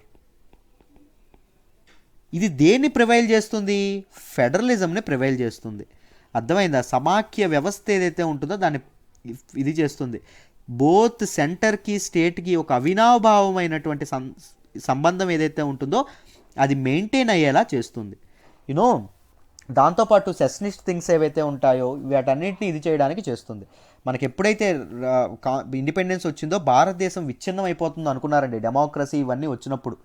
Right, ఎందుకు అంటే ఈ కారణాల ద్వారా ఒక్కొక్కటి ప్రిన్సిపల్ స్టేట్ భారతీయులు ఊరికే కొట్టుకుంటారు, కులం అంటారు, మతం అంటారు, ఇదంటారు అదంటారు, వాళ్ళు ఒక తాటి మీద ఉండరు అని. బట్ స్టిల్ మనం ఇప్పటి వరకు స్టేబుల్గా ముందుకు వచ్చామంటే, of course there were some floss, చాలా ఇబ్బందులు ఉన్నాయి. బట్ మన డెమోక్రసీలో కూడా ఇబ్బందులు ఉన్నాయి. బట్ డెమోక్రసీ ఇప్పటికీ టీవీగా మన భారతదేశంలో నిలబడింది అంటే దానికి కారణం ఏంటి అంటే మన కాన్స్టిట్యూషన్ రాజ్యాంగాన్ని ఫ్రేమ్ చేసినటువంటి మన కాన్స్టిట్యూషనల్ మేకర్స్. సో వాళ్ళు చాలా బాగా ఆలోచించి గవర్నర్ యొక్క పదవిని పెట్టడం అనేది జరిగింది. గవర్నర్ ఇన్ కేస్ గవర్నర్ లేకపోతే ఆఫ్టర్ ఇండిపెండెన్స్ మనకి చాలా సెషనిస్ట్ మూమెంట్లు జరిగాయండి. దేశం నుంచి విడిపోవాలని చెప్పి చాలా చాలా స్టేట్స్ అనేవి ట్రై చేసాయి, ముఖ్యంగా నార్త్ ఈస్టర్న్ స్టేట్స్ ఇవన్నీ. ఒకవేళ అలా జరుగుంటే అవన్నీ మనకు దూరం అయిపోయేవి. అర్థమైందా? This is the process. మొత్తం మీకు గవర్నర్ యొక్క ఇదేంటి, అవసరం ఏంటి, ఇవన్నీ అర్థమయ్యాయని అనుకుంటున్నాను.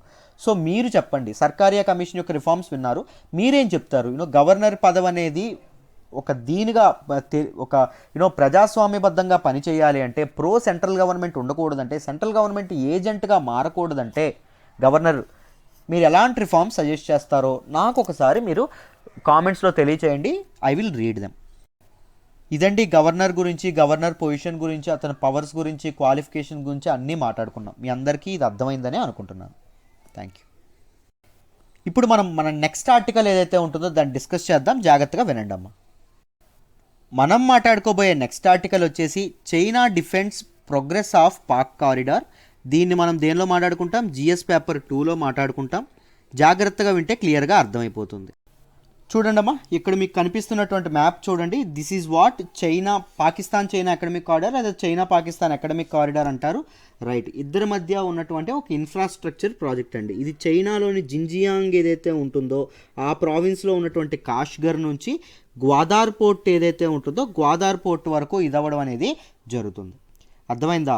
సో దీని ద్వారా ఏంటి లాభం, ఏంటి ఇప్పుడు న్యూస్లోకి వచ్చింది, వీటన్నిటి గురించి డీటెయిల్డ్గా డిస్కస్ చేద్దాం. జాగ్రత్తగా చూడండి. మొదట సిపెక్ గురించి కొన్ని డీటెయిల్స్ చెప్తాను, చెప్పిన తర్వాత నేను ఆర్టికల్ డిస్కస్ చేస్తాను. జాగ్రత్తగా వినండి అమ్మ. సిపెక్ ఏంటి అంటే చైనా పాకిస్తాన్ ఎకనామిక్ కారిడార్.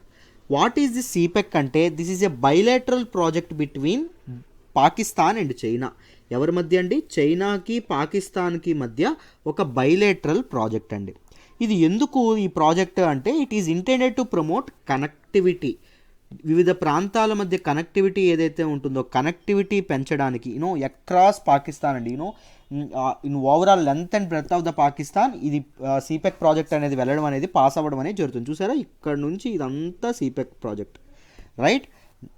దీనిలో భాగంగా ఏమేమి బిల్డ్ చేస్తారు అంటే హైవేస్ బిల్డ్ చేస్తారు, దాంతోపాటు రైల్వేస్ ఏవైతే ఉంటాయో railways, pipe lines, gas pipe lines ఏవైతే గ్యాస్ పైప్ లైన్స్, ఇండస్ట్రీస్ ఏవైతే ఉంటాయో industries, and other infrastructural development projects ఏవైతే ఉంటాయో వీటన్నిటిని ఇది చేయడం అనేది జరిగింది. ఇట్ లింక్స్ వెస్టర్న్ చైనాలో ఉన్నటువంటి జింజియాంగ్ ప్రావిన్స్లో ఉన్నటువంటి కాష్గర్కి అండ్ గ్వాదార్ పోర్ట్ ఏదైతే ఉంటుందో గ్వాదార్ పోర్ట్కి ఇది చేయడం అనేది జరుగుతుంది. గ్వాదార్ పోర్ట్ ఏ ప్రావిన్స్లో ఉంటుంది? బలూచిస్తాన్ ప్రావిన్స్లో ఉంటుంది. జాగ్రత్తగా గుర్తుపెట్టుకోండి. అర్థమైందా? సో ఇది చైనాకి ఎలా హెల్ప్ చేస్తుంది? ఈ ప్రాజెక్టుల వల్ల చైనాకి లాభం ఏంటి అంటే, ఇక్కడ చూడండి, ఈ గ్వాదార్ పోర్ట్ ఏదైతే ఉందో ఈ గ్వాదార్ పోర్ట్ వల్ల ఏం జరుగుతుందంటే చైనాకి ఇండియన్ ఓషన్ ఏదైతే ఉంటుందో ఇండియన్ ఓషన్ రీజియన్ ఏదైతే ఉంటుందో దానికి యాక్సెస్ లభిస్తుంది. దాంతోపాటు ఇటువైపు వెళ్తే మీకు ఏమిదవుతుంది? మిడిల్ ఈస్ట్ ఏదైతే ఉంటుందో మిడిల్ ఈస్ట్ యొక్క యాక్సెస్ అనేది లభిస్తుంది. ఈ పక్కన ఇక్కడ స్ట్రైట్ ఆఫ్ హార్ముజ్ ఉంటుందండి. ఈ స్ట్రైట్ ఆఫ్ హార్ముజ్ ఏంటి అంటే, ఈ స్ట్రైట్ ఆఫ్ హార్ముజ్ గుర్తు రాగానే ఎవరికైనా ఏం గుర్తు రావాలంటే ఆయిల్ నిల్వలు, చమురు నిల్వలు ఏవైతే ఉంటాయో అవి గుర్తొస్తాయి. సో చాలా ఆయిల్ రిచ్ అయినటువంటి స్ట్రైట్ ఆఫ్ హార్ముజ్ కూడా యాక్సెస్ అనేది ఈజీ అవుతుంది. ఒకప్పుడు చైనా ఏం చేసేది, ఇలా సౌత్ చైనా సీ గుండా ఇండియా శ్రీలంక కింద నుంచి ఇలా వచ్చేది, ఇంత దూరం ట్రావెల్ చేయడం అనేది జరిగేది. ఇప్పుడు తనకి ఈజీగా యాక్సెస్ అనేది లభించడం అనేది జరిగింది. అర్థమైందా? And this is actually a part of OBOR. China మన తాలూకా జింగ్పింగ్ ఎవరైతే ఉన్నారో ఆయన స్టార్ట్ చేసినటువంటి one belt one road initiative ఏదైతే ఉంటుందో దానిలో ఒక పార్ట్ సిపెక్ అండి. What are the issues with సిపెక్తో ఉన్నటువంటి ఇష్యూస్ ఏంటి? మన ఇండియాకి మెయిన్ ఇష్యూ ఏంటి అంటే, ఇది చూడండి ఎలా పాస్ అవుతుంది. పాకిస్తాన్ ఆక్యుపైడ్ కాశ్మీర్ ఏదైతే ఉంటుందో దాని గుండా పాస్ అవ్వడం అనేది జరుగుతుంది. అర్థమైంది? యూనిలాటరల్గా వాళ్ళు నిర్ణయం తీసుకొని మన తాలూకు జ్యూరిస్డిక్షన్ ఉన్నటువంటి టెరిటరీలో మనం ఇది చేయాల్సినటువంటి టెరిటరీలో ఏం చేశారు, వాళ్ళు ఎవరో నిర్మించుకోవడం అనేది జరుగుతుంది. వాళ్ళిద్దరు పాకిస్తాన్ అండ్ చైనా. దాంతోపాటు బెలూచిస్తాన్ ఏదైతే ఉంటుందో Balochistan is home for insurgency అండి. మనకి నార్త్ ఈస్ట్లో ఎంత ఇన్సర్జెన్సీ ఉంటుందో బెలూచిస్తాన్లో కూడా చాలా చాలా insurgency, terrorism and security risks ఉంటాయి. సో ఇన్ఫ్రాస్ట్రక్చర్ ప్రాజెక్ట్స్ అనేటి వాటికి ఏవైనా బాంబు దాడులు గట్రా ఏమైనా జరిగాయి అనుకోండి, చాలా చాలా లాస్ ఉంటుంది. అండ్ ట్రాన్స్పరెన్సీ కూడా చాలా తక్కువ అండి. ఈ ప్రాజెక్ట్లో ట్రాన్స్పరెన్సీ కూడా చాలా తక్కువ. కొంతమంది ఏమంటున్నారు అంటే చైనా యొక్క డెట్ ట్రాప్ పాలసీ ఏదైతే ఉంటుందో, అంటే అప్పిస్తారు, వల్నరబుల్గా వీక్గా ఉన్నటువంటి కంట్రీస్ ఏవైతే ఉంటాయో వాటికి అప్పిస్తారు, అప్పిచ్చి వాటిని వీళ్ళ తాలూకా పొలిటికల్ రీజన్స్ కోసం వాడుకుంటారు. దీన్ని డెట్ ట్రాప్ పాలసీ అంటాం. సో దానిలో ఇదొక భాగం అని చెప్పారు. దాంతోపాటు చైనీస్ అప్రోచ్ ఏదైతే ఉంటుందో, చైనీస్ కంపెనీస్ ఏం చేస్తున్నాయి, ఇన్ఫ్రాస్ట్రక్చర్ అనేది వాళ్ళే బిల్డ్ చేస్తున్నారు తప్ప లోకల్ కంపెనీస్ ఏవైతే పాకిస్తాన్లో ఉన్నటువంటి కంపెనీస్ ఏవైతే ఉంటాయో వాళ్ళకి మాత్రం ఇది ఇవ్వట్లేదండి, ఛాన్స్ ఇవ్వట్లేదు. దానివల్ల ఎకనామిక్ జాబ్ ఆపర్చునిటీస్ కూడా పెరిగే అవకాశం అనేది లేదు. And it may also undermine Pakistan sovereignty, Pakistan యొక్క సార్వభౌమత్వం ఏదైతే ఉంటుందో దాన్ని కూడా అండర్మైన్ చేయొచ్చు. ఎందుకంటే ఓవర్ ఇన్ఫ్లుయెన్స్ ఆఫ్ చైనా ఏదైతే ఉంటుందో, డబ్బు పెట్టడాలు, ఒకరు మనకు విపరీతంగా హెల్ప్ చేస్తున్నారు అంటే అర్థం ఏంటంటే he may have some ill thoughts, some ఏమైనా థాట్స్ అనేవి బ్యాడ్గా ఉండొచ్చు, మనల్ని డామినేట్ చేద్దాము, మన సావరెంటీ మీద ఆధిపత్యం ఎలా ఇద్దాము అని చెప్పి. ఎప్పుడైతే డబ్బు ఇస్తారో మన తాలూకా విషయాల్లోకి జోక్యం చేసుకోవడం మొదలు పెడతారు. అది కామన్. మనం ఎప్పుడైతే డబ్బుకు మనం లైబిలిటీ ఉన్నామో, మనం డబ్బు కట్టాల్సి ఉంది, అప్పుగా ఉన్నామో, వాళ్ళు లేదంటే అది పడాలి, వాళ్ళు ఎలా చెప్తే అలా వినాలి, అలాంటి పరిస్థితి ఏర్పడుతుంది. పొలిటికల్ టెన్షన్ ఇన్ ఆఫ్ఘనిస్తాన్లో ఉన్నటువంటి పొలిటికల్ టెన్షన్ ఏదైతే ఉంటుందో, తాలిబన్స్ ఇష్యూ ఏదైతే ఉంటుందో అది కూడా, ఎందుకంటే తాలిబన్స్ ఎక్కడండి అసైలం చేసుకుంటున్నారు, ఈ బలూచిస్తాన్ ప్రాంతం ఏదైతే ఉంటుందో అక్కడ ఆశ్రయం పొందుతున్నారు. సో వాళ్ళ తాలూకా ఇదేదైతే ఉంటుందో వాళ్ళు కూడా దాడులు చేసి ఇబ్బంది పెట్టొచ్చు ఈ ప్రాజెక్ట్కి అని చెప్పి చెప్తున్నారు. ఇండియా అనేది ఇండియా అనేది చాలా అబ్జెక్షన్స్ పెడుతుందండి సిపెక్కి. ఎందుకు అంటే తన తాలూకా పాకిస్తాన్ ఆక్యుపైడ్ కాశ్మీర్ ఏదైతే ఉంటుందో అది మనది అని మనం అనుకుంటున్నాం కదా, ఈ పాకిస్తాన్ ఆక్యుపైడ్ కాశ్మీర్ గుండా అది సిపెక్ పాస్ అవ్వడం అనేది ఇండియాకి నచ్చట్లేదు. రైట్. గిల్గిత్ అండ్ బల్తిస్తాన్ ప్రాంతం, ముఖ్యంగా పాకిస్తాన్ ఆక్యుపైడ్లో గిల్గిత్ అండ్ బల్తిస్తాన్ ప్రాంతం ఏదైతే ఉంటుందో ఆ ప్రాంతంలో పాస్ అవ్వడం అనేది జరుగుతుంది. అర్థమైందా? దాంతోపాటు సిపెక్ అనేది ఒకవేళ ఇదైంది అనుకోండి, సిపెక్ అనేది ఒకవేళ సక్సెస్ అయింది అనుకోండి, అప్పుడు ఏం జరుగుతుంది, మనం ఏం చేస్తున్నాం, పాకిస్తాన్ ఆక్యుపైడ్ కాశ్మీర్ ఇష్యూ మీద ఎవరెవరు పోరాడుతున్నారు, కంటెస్ట్ అవుతున్నారు, పాకిస్తాన్ అండ్ ఇండియా కంటెస్ట్ అవుతున్నారు. ఇద్దరూ కలిపి ఇద్దరి మధ్య ఒక కాన్ఫ్లిక్ట్ అనేది నడుస్తుంది. మనం ఈ సిపెక్ ప్రాజెక్ట్ అనేది దేని గుండా పాస్ అవుతుందని చెప్పాం, ఈ పాకిస్తాన్ ఆక్యుపైడ్ కాశ్మీర్ గుండా పాస్ అవుతుంది. దానికి మనం అడ్డుకట్ట వేయలేకపోయాం అనుకోండి, కంప్లీట్ అయితే దాని అర్థం ఏంటి, దీని మీద ఆధిపత్యం పాకిస్తాన్కి ఉంది అని చెప్పి. Right. సిపెక్ can aid Pakistan's legitimacy in Kashmir ఇష్యూలో పాకిస్తాన్ యొక్క రైట్ ఏదైతే ఉంటుందో, కాశ్మీర్ మీద పాకిస్తాన్కే రైట్ ఉంది అని చెప్పి గ్లోబల్ వరల్డ్ ఏదైతే ఉంటుందో దానికి ప్రొజెక్ట్ అయ్యే అవకాశం కూడా ఉంది. అర్థమైందా? దాంతోపాటు సౌత్ ఏషియన్ రీజియన్లో చైనా యొక్క ఇన్ఫ్లుయెన్స్ పెరగడం కూడా ఇండియా యొక్క స్ట్రాటజికల్ హోల్డ్ ఏదైతే ఉందో దానికి చాలా చాలా ఇబ్బంది. ఇండియా యొక్క నైబర్స్ని చూస్తే మీరు గమనిస్తే చైనా అనేది దగ్గర చేసుకుంటుంది. ఎందుకంటే ఇండియాని ఏకాకి చేయడానికి, మధ్యలో ఒంటరిగా ఉంచడానికి. సో ఇండియా కూడా తన తాలూకా నైబర్హుడ్ ఏదైతే ఉంటుందో దాంతో బాగా ఇదవ్వడం అనేది జరగాలి. అర్థమైందా? మొన్నే మనకి యూఎన్ జనరల్ అసెంబ్లీ ఏదైతే ఉంటుందో ఆ మీటింగ్లో మన తాలూకా ప్రైమ్ మినిస్టర్ ఏం చెప్పారు, రైట్, నైబర్హుడ్ అనేది కరెక్ట్గా ఉన్నప్పుడే ప్రాస్పరిటీ అనేది సాధించవచ్చు అని చెప్పారు మన ప్రైమ్ మినిస్టర్. ఆ మాట మీదే కట్టుబడుతూ వాళ్ళకి దగ్గర అవ్వడం అనేది, ప్రతి ఒక్కరికి దగ్గర అవ్వడం అనేది జరగాలి. అర్థమైందా? అయితే ఈ సిపెక్ ప్రాజెక్ట్ ఏదైతే ఉంటుందో దీని గురించి ఇప్పుడు చెప్పుకున్నాం కదా. ఇప్పుడు ఏం జరిగిందో, న్యూస్లోకి ఏం జరిగిందో చెప్తాను చూడండి. చైనా ఏం చెప్పింది అంటే, రిపోర్ట్స్ మామూలుగా ఫస్ట్ బ్యాక్గ్రౌండ్ ఏమైందో చెప్తాను చూడండి. మీకు పాకిస్తాన్ యొక్క న్యూస్ పేపర్ ఏదైతే ఉంటుందో, ఒక న్యూస్ పేపర్ ఏం చెప్పింది అంటే, చైనా అనేది రీసెంట్గా ఒక గ్రాంట్, ఒక అప్పు ఇవ్వడం అనేది చేసిందండి. రీసెంట్గా కొంత లోన్ ఇవ్వడం అనేది చేసింది. దేనికోసం? సిపెక్ ప్రాజెక్ట్ కోసం. సిపెక్ ప్రాజెక్ట్ కోసం రీసెంట్గా చైనా ఎంత లోన్ అప్రూవ్ చేసింది? $6 బిలియన్ లోన్ అప్రూవ్ చేసింది. ఎవరికి? పాకిస్తాన్కి. అర్థమైందా? ఇప్పుడు ఈ న్యూస్ పేపర్ ఏమని వ్యాఖ్యానించింది అంటే చాలా ఘాటుగా చెప్పింది, చైనా అనేది పాకిస్తాన్ నుంచి ఎక్స్ట్రా గ్రాంట్స్ అనేవి అడుగుతుంది, ఎక్స్ట్రా సపోర్ట్ అనేది అడుగుతుంది, ఎడిషనల్ గ్యారంటీస్ అనేది అడుగుతుంది. It was seeking additional guarantees from Pakistan before sanctioning a loan for key project. ఈ కీ ప్రాజెక్ట్ ఏంటి? సిపెక్కి లోన్ అనేది ఇచ్చే ముందు ఒక ఎడిషనల్ గ్రాంట్స్, మేము ఇంత లోన్ ఇస్తున్నాం కాబట్టి మీరు మాకు ఇది చేసి పెట్టాలని అడుగుతుంది.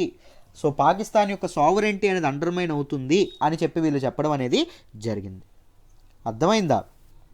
మన తాలూకా ఇది చైనా అనేది దేనికి ఇచ్చింది, మన ML1 మెయిన్ లైన్ 1 ప్రాజెక్ట్ ఏదైతే ఉంటుందో this is a part of CPEC అండి. సిపెక్లో పార్ట్ గుర్తుపెట్టుకోండి. OBOR, one belt one road initiative అన్న BRI ఇనిషియేటివ్ అన్న ఒకటే, బెల్ట్ అండ్ రోడ్ ఇనిషియేటివ్ అని కూడా అంటారు.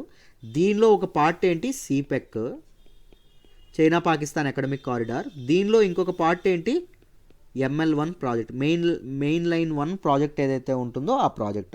ఈ ప్రాజెక్ట్లో ఏముంది అంటే ఒక రైల్వే లైన్ ఉంది, ముఖ్యంగా పెషావర్ నుంచి కరాచీ వరకు 1872 కిలోమీటర్స్ వరకు ఒక రైల్వే లైన్ కూడా ఈ ప్రాజెక్ట్లో భాగం అండి. అర్థమైందా? సో ఏం చెప్తుంది, పాకిస్తాన్ యొక్క పాండమిక్ ద్వారా చాలా వీక్ అయింది ఎకనామిక్ సిస్టమ్, దాన్ని ఎక్స్ప్లాయిట్ చేయాలని చెప్పి ప్రయత్నిస్తుంది చైనా అని చెప్పి ఆ న్యూస్ పేపర్ చెప్పడం అనేది జరిగింది. సో చైనా దీన్ని తిప్పికొడుతూ ఏం చెప్పింది, ఈ didn't seek any additional guarantees, మేము ఏ ఎడిషనల్ గ్యారంటీస్ ఇది అవ్వలేదు అని చెప్పింది. దాంతోపాటు చాలామంది అంటున్నారు ఏమిటంటే అభియోగాలు, సిపెక్ ఏదైతే ఉంటుందో తాత్కాలికంగా నిలిచివేయబడింది, స్టాప్ చేశారు బికాజ్ ఆఫ్ పాండమిక్ అని చెప్పారు.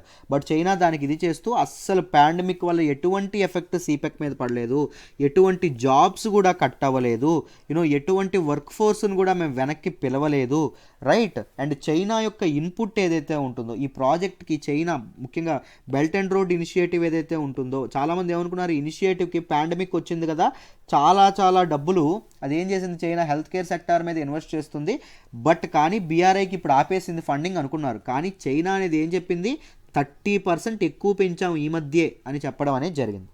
30% మేము ఎక్కువ పెంచాము, మా తాలూకా డబ్బులు ఇవ్వడం, ఫండింగ్ ఇవ్వడం అని చెప్పడం అనేది జరిగింది.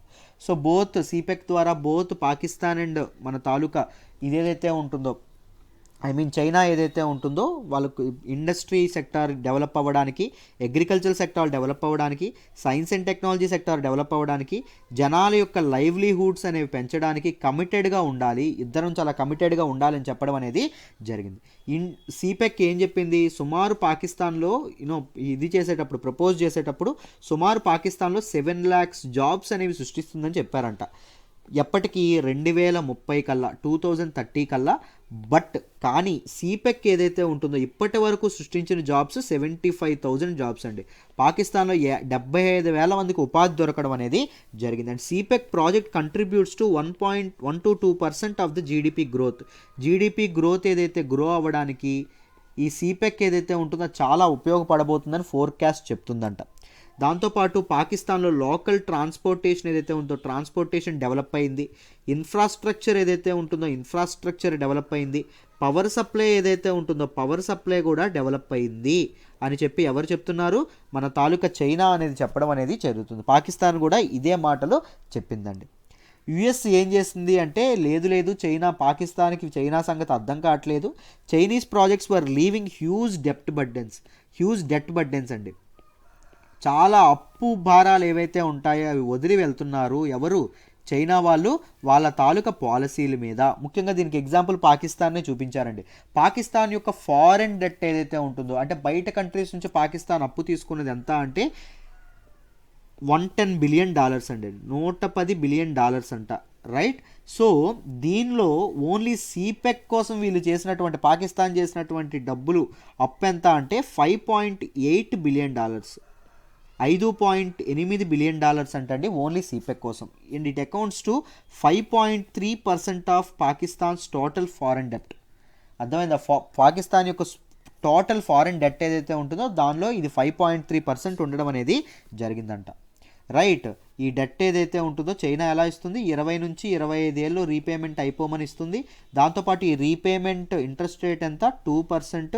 దాంతోపాటు ఈ రీపేమెంట్ ఏదైతే ఉంటుందో ఎప్పటి నుంచి మొదలవుతున్నాయి, 2021 నుంచి పాకిస్తాన్ ప్రతి సంవత్సరం $300 million ఏదైతే ఉంటుందో దీన్ని చెల్లించాలంట చైనాకి. అర్థమైందా, ఇలాంటి ఇబ్బందికరమైనటువంటి పరిస్థితుల్లో పొజిషన్లో పాకిస్తాన్ ఉంది. బట్ ఆ పాకిస్తాన్ని ఎకానమిక్ స్టెబిలిటీ రావాలన్నా, ఆర్థిక వ్యవస్థ కుదుటపడాలన్నా సిపెక్ ఏదైతే ఉంటుందో ఇది చాలా హెల్ప్ చేస్తుందని చెప్పి మనం ఈజీగా అర్థం చేసుకోవచ్చు. ఎందుకంటే జాబ్స్ అనేవి బాగా ఇదవుతున్నాయి, ఇన్ఫ్రాస్ట్రక్చర్ ప్రాజెక్ట్స్ ఇదవుతున్నాయి, కనెక్టివిటీ అనేది పెరుగుతుంది, ఎనర్జీ సెక్టర్ ఏదైతే ఉంటుందో దానిలో బాగా ఇవి రావడం అనేది ఇన్వెస్ట్మెంట్స్ రావడం అనేది జరిగింది, రైట్. సో పాకిస్తాన్లో ఇన్వెస్ట్మెంట్స్ పెరుగుతాయి, ఎప్పుడైతే కనెక్టివిటీ ఉందో ఇండస్ట్రీస్ బయట వాళ్ళు కూడా ముందుకు వస్తారు. వాళ్ళ తాలూకా ఈజ్ ఆఫ్ డూయింగ్ బిజినెస్ పెరుగుతుంది కాబట్టి. సో పాకిస్తాన్కి నిజంగా బ్రైట్ లైటే ఉంది, బట్ చూడాలి ఏం జరుగుతుంది, ఎలా జరుగుతుంది అనే విషయం కాలమే సమాధానం చెప్పాలి. ఐ హోప్ ఈ ఆర్టికల్ కూడా మీకు డీటెయిల్డ్గా అర్థమైందని అనుకుంటున్నాను, ఏం చెప్పారు ఏంటని. Let's move to the next article అమ్మ. మనం మాట్లాడుకోబోయే నెక్స్ట్ ఆర్టికల్ వచ్చేసి Assam tables bill to make madrasas regular schools. మద్రాసాస్ని రెగ్యులర్ స్కూల్గా మార్చబడుతుందంట. మద్రాసాస్ అంటే ఏంటి అంటే it is a religious school, ముఖ్యంగా ఒక ఇస్లాం స్కూల్ అని చెప్పి అనుకోండి. Religious educational institution, religious school or college అండి. అర్థమైందా? దీనికి ఇంకొక పేరు ఏమని చెప్పుకుంటున్నాం మనం, I mean Muslim school or college అని కూడా అనుకోండి. ఇక్కడ ఏం నేర్పుతారు అంటే మామూలు స్టడీస్తో పాటు ఖురాన్ కూడా నేర్పించడం అనేది జరుగుతుంది. దాంతోపాటు ఇస్లామిక్ లా ఏదైతే ఉంటుందో ఇస్లామిక్ లాని కూడా నేర్పించడం అనేది జరుగుతుంది మద్రాసెస్లో. రైట్, గవర్నమెంట్ పాలసీస్ అండ్ ఇంటర్వెన్షన్స్లో జిఎస్ పేపర్ 2లో చదువుకుంటాం, మీకు ఈజీగా అర్థమైపోతుంది. జాగ్రత్తగా చూడండి, మెయిన్స్కి ఇది చాలా చాలా ఇంపార్టెంట్. గవర్నమెంట్ తీసుకున్న డెసిషన్స్ ప్రతిదీ ఇంపార్టెంట్, మీకు డీటెయిల్డ్గా చెప్తాను. రీసెంట్గా అస్సాం గవర్నమెంట్ ఏదైతే ఉందో అస్సాం గవర్నమెంట్ ఒక ఒక బిల్లుని తీసుకురావడం అనేది జరిగిందండి.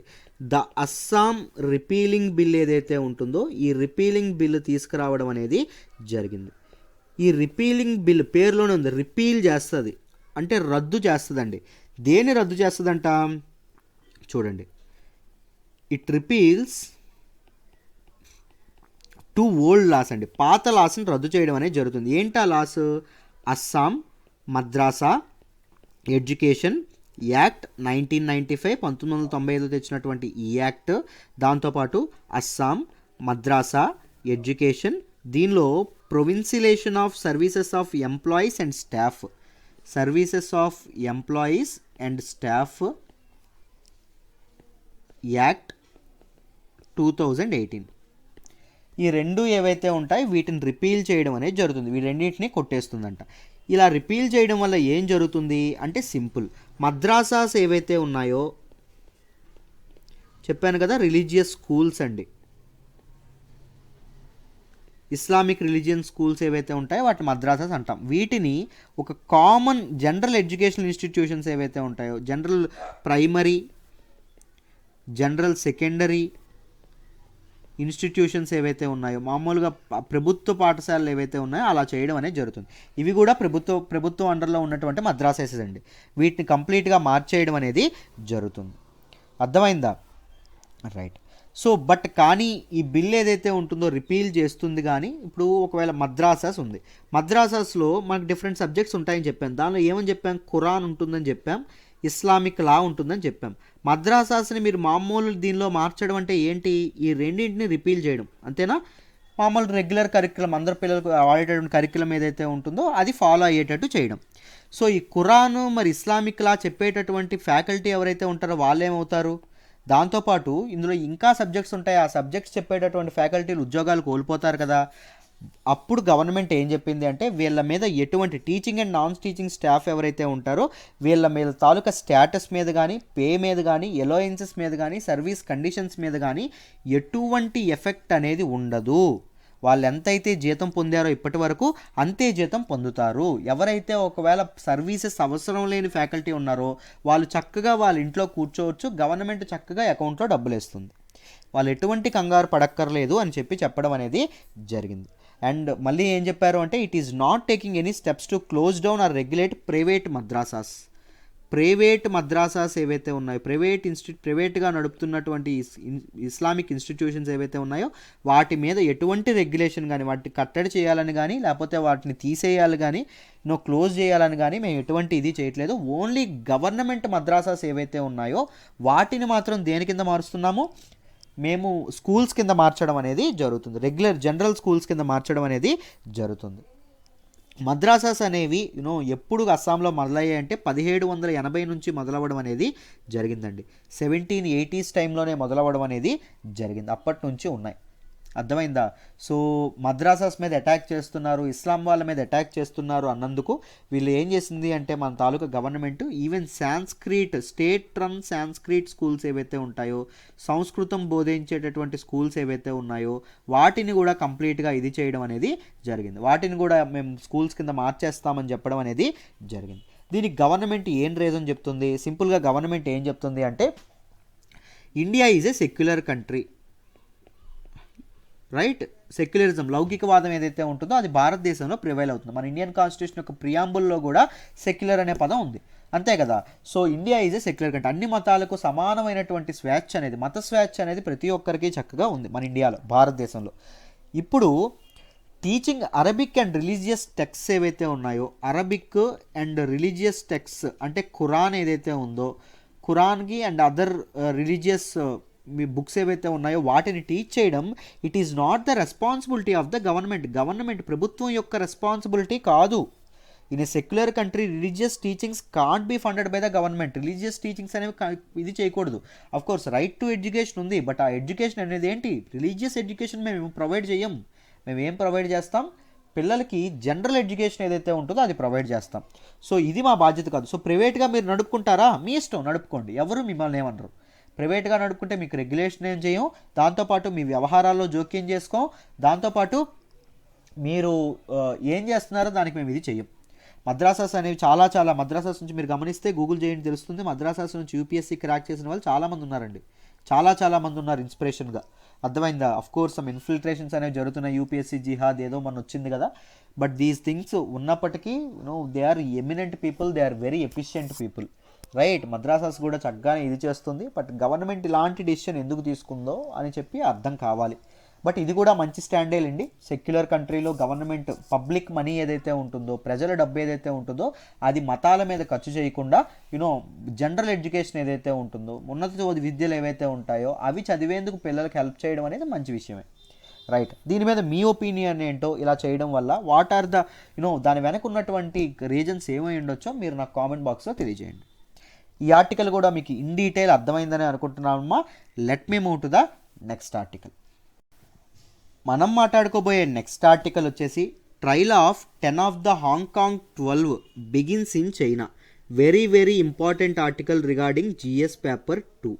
మీరు దీని గురించి అర్థం కావాలంటే మీకు డీటెయిల్డ్గా మీకు ఏం అర్థం కావాలి అంటే చైనాకి హాంకాంగ్కి మధ్య ఉన్నటువంటి రిలేషన్షిప్ ఏదైతే ఉంటుందో ఆ రిలేషన్షిప్ అనేది మీకు అర్థం కావాలి. ఈ రిలేషన్షిప్ నేను చాలాసార్లు చెప్పాను. కింద మీకు ఎక్స్ప్లెయిన్ సిరీస్ వీడియో ఒకటి ఉంటుంది, డిస్క్రిప్షన్లో నేను లింక్ పెడతాను. ఒక్కసారి ఆ వీడియో చూడండి, చూసిన తర్వాత ఈ ఆర్టికల్ అనేది చూడండి, అప్పుడే మీకు ఇన్ డీటెయిల్ అర్థమవుతుంది. అర్థమైందా? ఒకసారి ఈ ఆర్టికల్ ఏం చెప్పారో చెప్దామో, జాగ్రత్తగా చూడండి. 2019లో చైనీస్ గవర్నమెంట్ ఏం చేసింది? ఎక్స్ట్రాడిషన్ ట్రీటీ ఏదైతే ఉంటుందో, ఎక్స్ట్రాడిషన్ బిల్ ఏదైతే ఉంటుందో అది తీసుకురావడం అనేది జరిగింది.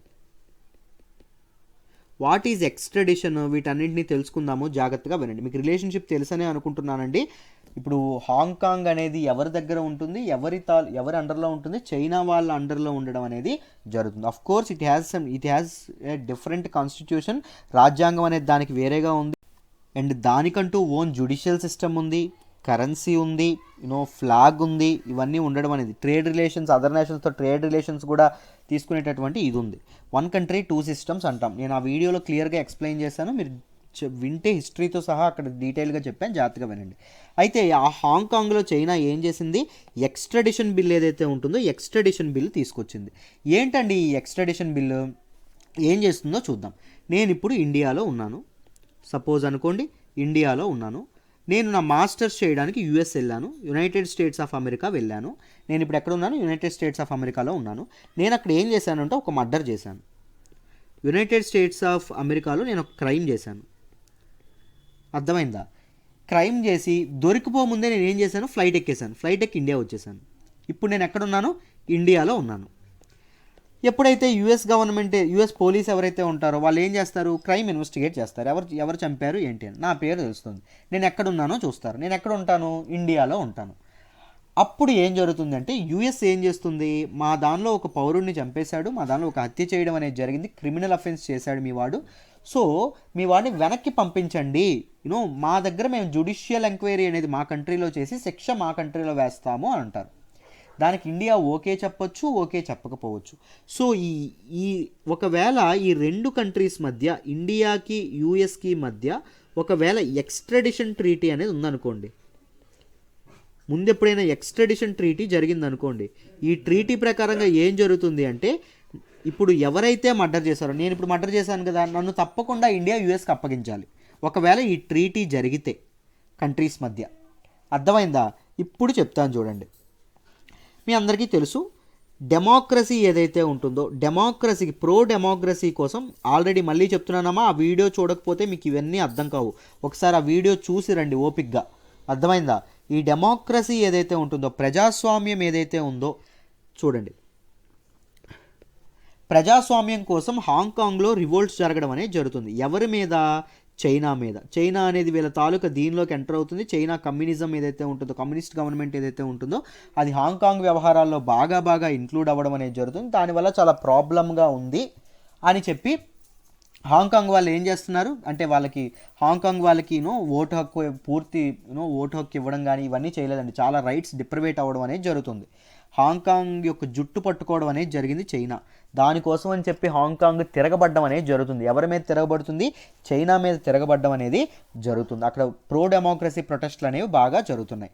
సో చైనా యొక్క ఇంటర్ఫియరెన్స్ వల్ల, పొలిటికల్ మ్యాటర్స్లో ఇంటర్ఫియరెన్స్ వల్ల ఏమైంది, హాంకాంగ్ యొక్క లెజిస్లేచర్ ఏదైతే ఉంటుందో, చట్టసభ ఏదైతే ఉంటుందో అది ఈ బిల్, ఎక్స్ట్రడిషన్ బిల్ ఏదైతే ఉంటుందో దాన్ని తీసుకురావడం అనేది జరిగింది. Extradition bill simply mean extradition treaty, ఇలాగే అనుకోండి సింపుల్గా. ఏం జరుగుతుంది? ఇది చైనా, ఇది హాంకాంగ్. ఇప్పుడు ఏం జరుగుతుంది? దీని ప్రకారం హాంకాంగ్లో ఎవరైనా నేరస్తున్నాడు అనుకోండి, చైనాలో అతని తాలూకా జ్యుడిషియల్ ఎంక్వైరీ అనేది చేయొచ్చు. హాంకాంగ్లో అరెస్ట్ ఎవరిని చేస్తారు?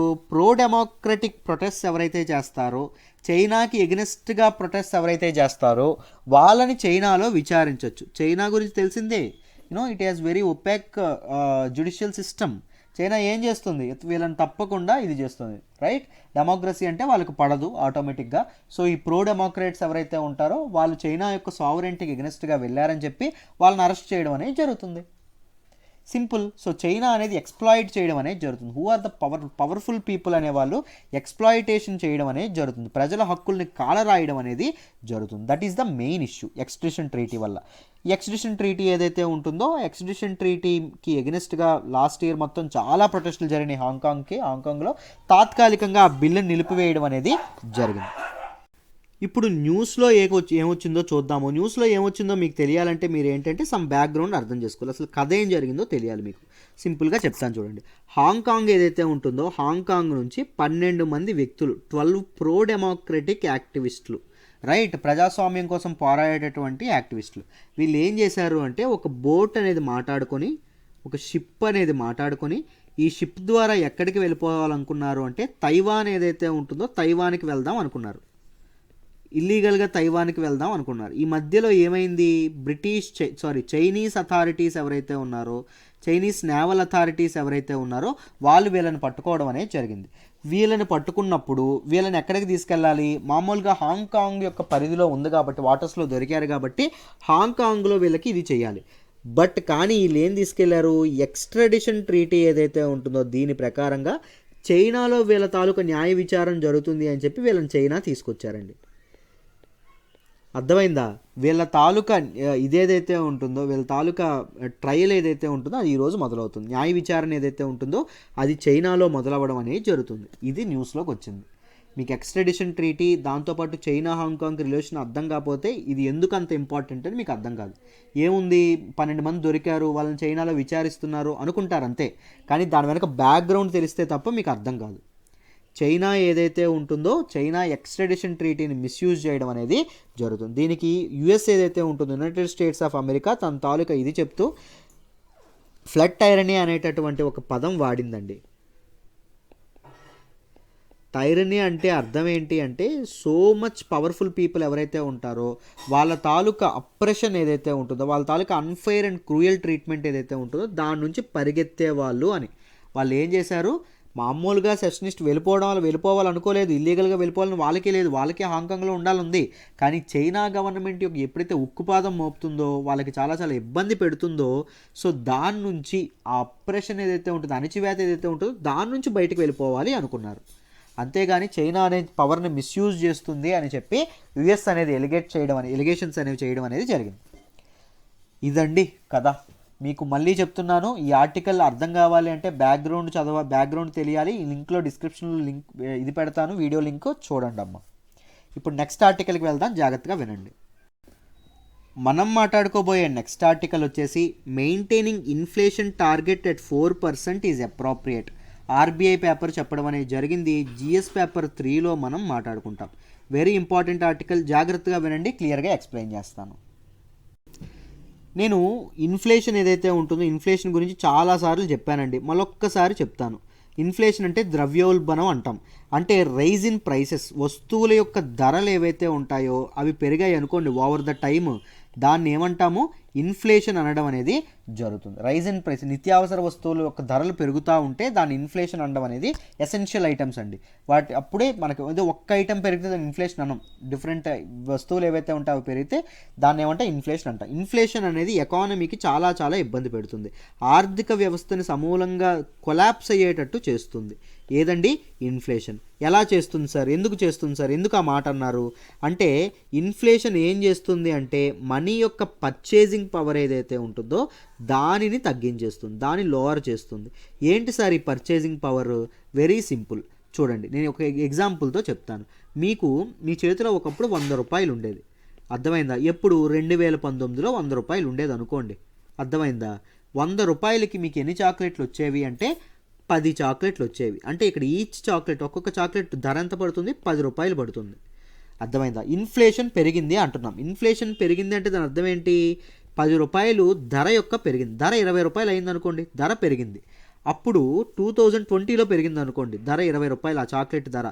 మీ కాగితం అదే 100 రూపాయల కాగితమే. ఈ 100 రూపాయల కాగితంకి మీకు ఇప్పుడు ఎన్ని చాక్లెట్లు వచ్చినాయి, ముందు 10 వచ్చేవి, ఇప్పుడు ఎన్ని వచ్చినాయి, 5 వచ్చినాయి. సో అదే 100 రూపాయల యొక్క పర్చేసింగ్ పవర్ ఏదైతే ఉంటుందో అది తగ్గిపోయింది, అర్థమైందా? సో ఇన్ఫ్లేషన్ అనేది ఎకానమీకి అంత డేంజర్. మీకు ఇక్కడ వరకు అర్థమైందనే అనుకుంటున్నాను, రైట్. ఇప్పుడు ఇన్ఫ్లేషన్ ఏదైతే ఉంటుందో, ఇప్పుడు న్యూస్లోకి ఏమొచ్చిందో చెప్తాను. ఇన్ఫ్లేషన్ మీకు అర్థమైంది కదా. ఇన్ఫ్లేషన్ టార్గెటింగ్ ఏదైతే ఉంటుందో దాని గురించి నేర్చుకోండి అమ్మ. What is inflation targeting? Very simple. Inflation targeting is a framework for monetary policy characterised by the public announcement of official quantitative targets for the inflation rate. Simple, మీకు సింపుల్ లాంగ్వేజ్లో చెప్తాను, definition కాకుండా జాగ్రత్తగా వినండి. మామూలుగా వీళ్ళు ఏం చేస్తారు ఇన్ఫ్లేషన్ టార్గెటింగ్లో అంటే, ఇన్ఫ్లేషన్ పలానా పరిధి నుంచి పలానా పరిధి వరకు ఉండాలని మాత్రం ఒక టార్గెట్ పెట్టుకుంటారు. అంటే ఏం పెట్టుకుంటారో చెప్తాను చూడండి. సపోజ్ మన ఇండియా ఎంత టార్గెట్ పెట్టుకుంది అంటే, మీరు జాగ్రత్తగా గమనిస్తే 2 to 6% మధ్యలో ఉండాలి. ఐడియల్గా ఎంత ఉండాలి అంటే 4% ఉండాలి అని చెప్పి ఇండియా టార్గెట్ పెట్టుకుంది. 6% ఇన్ఫ్లేషన్ రేట్ దాటకూడదు, అలానే 2% లోపు ఉండకూడదు. 2% లోపు ఉంటే అదేంటి, డెవలప్మెంట్ అనేది అవ్వట్లేదు అని అర్థం, అర్థమైందా? కొన్నిసార్లు ధరలు పెరగడం మంచి కూడా చేస్తుంది. ధరలు పెరుగుతుంటేనే కదా, ఇప్పుడు వస్తువులు డబ్బులు ఎక్కువ వస్తుంటేనే కదా ఇండస్ట్రీస్ అనేవి ఓపెన్ చేస్తారు. ఇండస్ట్రీస్ అనేవి ఓపెన్ అయితేనే కదా ఎంప్లాయ్మెంట్ కూడా జనరేట్ అవుతుంది. సో కొద్దిగా ధరలు పెరగడం అనేది గ్రోత్ని ఇది చేస్తుంది. కానీ ఎక్కువగా ధరలు పెరిగిపోతే ఏం జరుగుతుంది, మనీ యొక్క పర్చేసింగ్ పవర్ అనేది పడిపోతుంది, అర్థమైందా? ఇప్పుడు ఎంత చెప్పాం, 2 to 6% అనేది ఉండాలని చెప్పాం. సో ఈ టార్గెట్ పెట్టడం ఉంటుంది చూసారు. ఈ టార్గెట్ అనేది ఎవరు పెడతారు అంటే, క్యాబినెట్ ఏదైతే ఉంటుందో క్యాబినెట్ నిర్ణయం తీసుకుంటుంది. ఎవరి తాలూకా అసిస్టెన్స్తో తీసుకుంటుంది, ఆర్బీఐ యొక్క సజెషన్స్తో తీసుకోవడం అనేది జరుగుతుంది. ఎంత ఉంచాలి ఇన్ఫ్లేషన్ రేట్, ఎంత ఉంచి ఎంత మధ్యలో ఉంచాలి అని చెప్పి వాళ్ళు డెసిషన్ తీసుకోవడం అనేది జరుగుతుందమ్మ, అర్థమైందా? సో ఇప్పుడు చెప్తాను, 2 to 6%.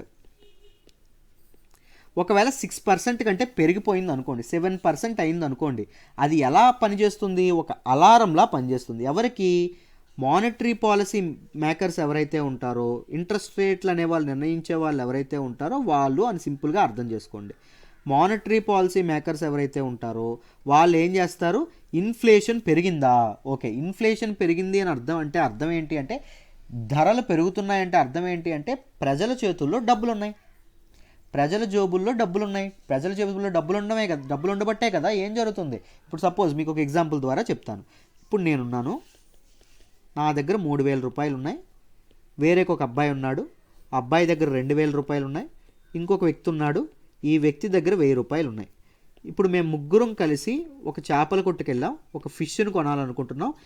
మాకు ఫిష్ కొనడం అనేది మ్యాండేటరీ, మా ఇంట్లో కన్ఫామ్గా ఫిష్తోనే వస్తేరా, లేకపోతే రా మాకు చేపను తీసుకొని రా అని చెప్పారు మా ఇంట్లో.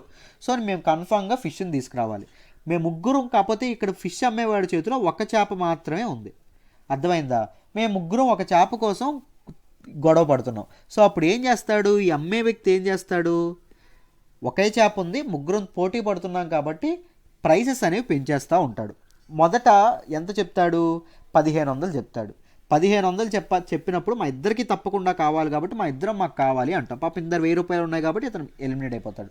తర్వాత ఇద్దరు పోటీ పడుతున్నారు కదా అని చెప్పి ఎంత చెప్పాడు, 2000 చెప్తాడు. 2000 చెప్పినప్పుడు కూడా ఇద్దరం పోటీ పడతాయి, ఇద్దరు 2000 ఉన్నాయి కదా. తర్వాత 2500 చెప్తాడు. 2500 చెప్పినప్పుడు ఏం జరుగుతుంది, నేనేం చేస్తాను మీరు జాగ్రత్తగా గమనిస్తే, ఇతను ఎవరైతే ఉంటారో ఇతని డబ్బులు లేవు కాబట్టి ఇతను ఎలిమినేట్ అయిపోతాడు, నాకు చేప దక్కడం అనేది జరుగుతుంది. సో నా జేబులో డబ్బులు ఉండడం వల్ల ఏమైంది, ధర అనేది పెరిగింది. సో గవర్నమెంట్ ఏం చేయాలి, ఇప్పుడు జనాల జేబుల్లోంచి డబ్బులు తీసేయాలి. జనాల జేబుల్లోంచి డబ్బులు తీసేయాలి. ఇన్ఫ్లేషన్ పెరిగితే జనాల జేబుల్లోంచి డబ్బులు తీసేస్తుంది. జనాల జేబుల్లోంచి డబ్బులు తీసేయాలంటే ఏం చేయాలి, ఇంట్రెస్ట్ రేట్లు పెంచాలి. బ్యాంక్ ఇంట్రెస్ట్ రేట్లు పెంచింది అనుకోండి, అప్పుడు ఏం జరుగుతుంది, అప్పు ఎవరైనా తీసుకుంటారా, తీసుకోరు. సో లోన్ ఇచ్చేటటువంటి ఇంట్రెస్ట్ రేట్లు ఎలా అయితే పెరుగుతాయో డిపాజిటర్లకి చెల్లించేటటువంటి ఇంట్రెస్ట్లు కూడా పెరుగుతాయి. బ్యాంక్ ఎక్కువ ఇంట్రెస్ట్ ఇస్తుంది అనుకోండి, నా బీరువాలో నేను డబ్బులు పెట్టుకుంటానా, ఏం చేస్తాను, బ్యాంకులో డబ్బులు పెట్టుకుంటాను. అర్థమైందా? సో డిపాజిటర్ల చేతిలో ఉండేటటువంటి డబ్బులు కూడా బ్యాంక్ తీసుకుంటుంది. అంటే సిస్టమ్ నుంచి మనీని ఏం చేస్తుంది, లాగేసుకుంటుంది. ఎవరు, బ్యాంక్. సో మానిటరీ పాలసీ అనేది ఏదైతే ఉంటుందో, ఇంట్రెస్ట్ రేట్లు మార్చడం ద్వారా సిస్టంలో మనీ సప్లై ఏదైతే ఉంటుందో దాన్ని మార్చడం కానీ, దాన్ని పెంచడం కానీ, దాన్ని తగ్గించడం కానీ మానిటరీ పాలసీ మేకర్స్ ఎవరైతే ఉంటారో వాళ్ళు చేస్తారు. సో సింపుల్, ఇన్ఫ్లేషన్ పెరిగింది అంటే వాళ్ళు ఏం చేస్తారు, ఇంట్రెస్ట్ రేట్లు పెంచేస్తారు.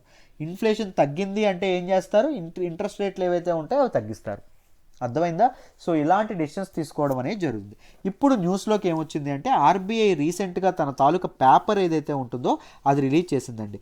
ఆ ఆర్బీఐ పేపర్ ఏం చెప్పింది అంటే, ఇప్పుడు ఉన్నటువంటి 4% తాలూకా ఇన్ఫ్లేషన్ టార్గెట్ ఏదైతే ఉంటుందో దట్ ఈజ్ అప్రోప్రియేట్ అని చెప్పిందండి. రైట్, అదే ఇప్పుడు అప్రోప్రియేట్గా ఉండాలి అని చెప్పడం అనేది జరిగింది. ఎవరు చెప్పారు, ఆర్బీఐ తన పేపర్లో చెప్పడం అనేది జరిగింది. ఇప్పుడు ఉన్నటువంటి 4%, ఇప్పుడు చెప్పాను కదా 2016లో యూనియన్ క్యాబినెట్ ఎవరి తాలూకా సజెషన్స్తో, ఆర్బీఐ యొక్క సజెషన్స్తో ఏం చేసింది, 2 to 6% ఏదైతే ఉంటుందో 2 to 6%ని ఇది చేయడం అనేది జరిగింది. ఐడియల్గా 4% ఉండాలి అని చెప్పింది. ఇన్ఫ్లేషన్ టార్గెట్ పెట్టుకున్నారు ఇప్పుడు. అర్థమైందా? సో నెక్స్ట్ కూడా ఇన్ఫ్లేషన్ టార్గెట్ అనేది అలాగే ఉండాలి, considering the trend inflation. Trend inflation అంటే ఏంటి అంటే, గత కొద్ది కాలంగా ఇన్ఫ్లేషన్ రేట్ ఎంత ఉంది అని. అర్థమైందా? 2014 వరకు 4.1 to 4.5% ఉండేదండి ఇన్ఫ్లేషన్ రేటు. సో ఆ ట్రెండ్ ఇన్ఫ్లేషన్ ప్రకారంగా ఈ 4% డిసైడ్ అయ్యారు.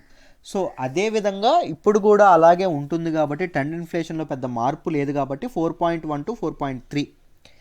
అర్థమైందా?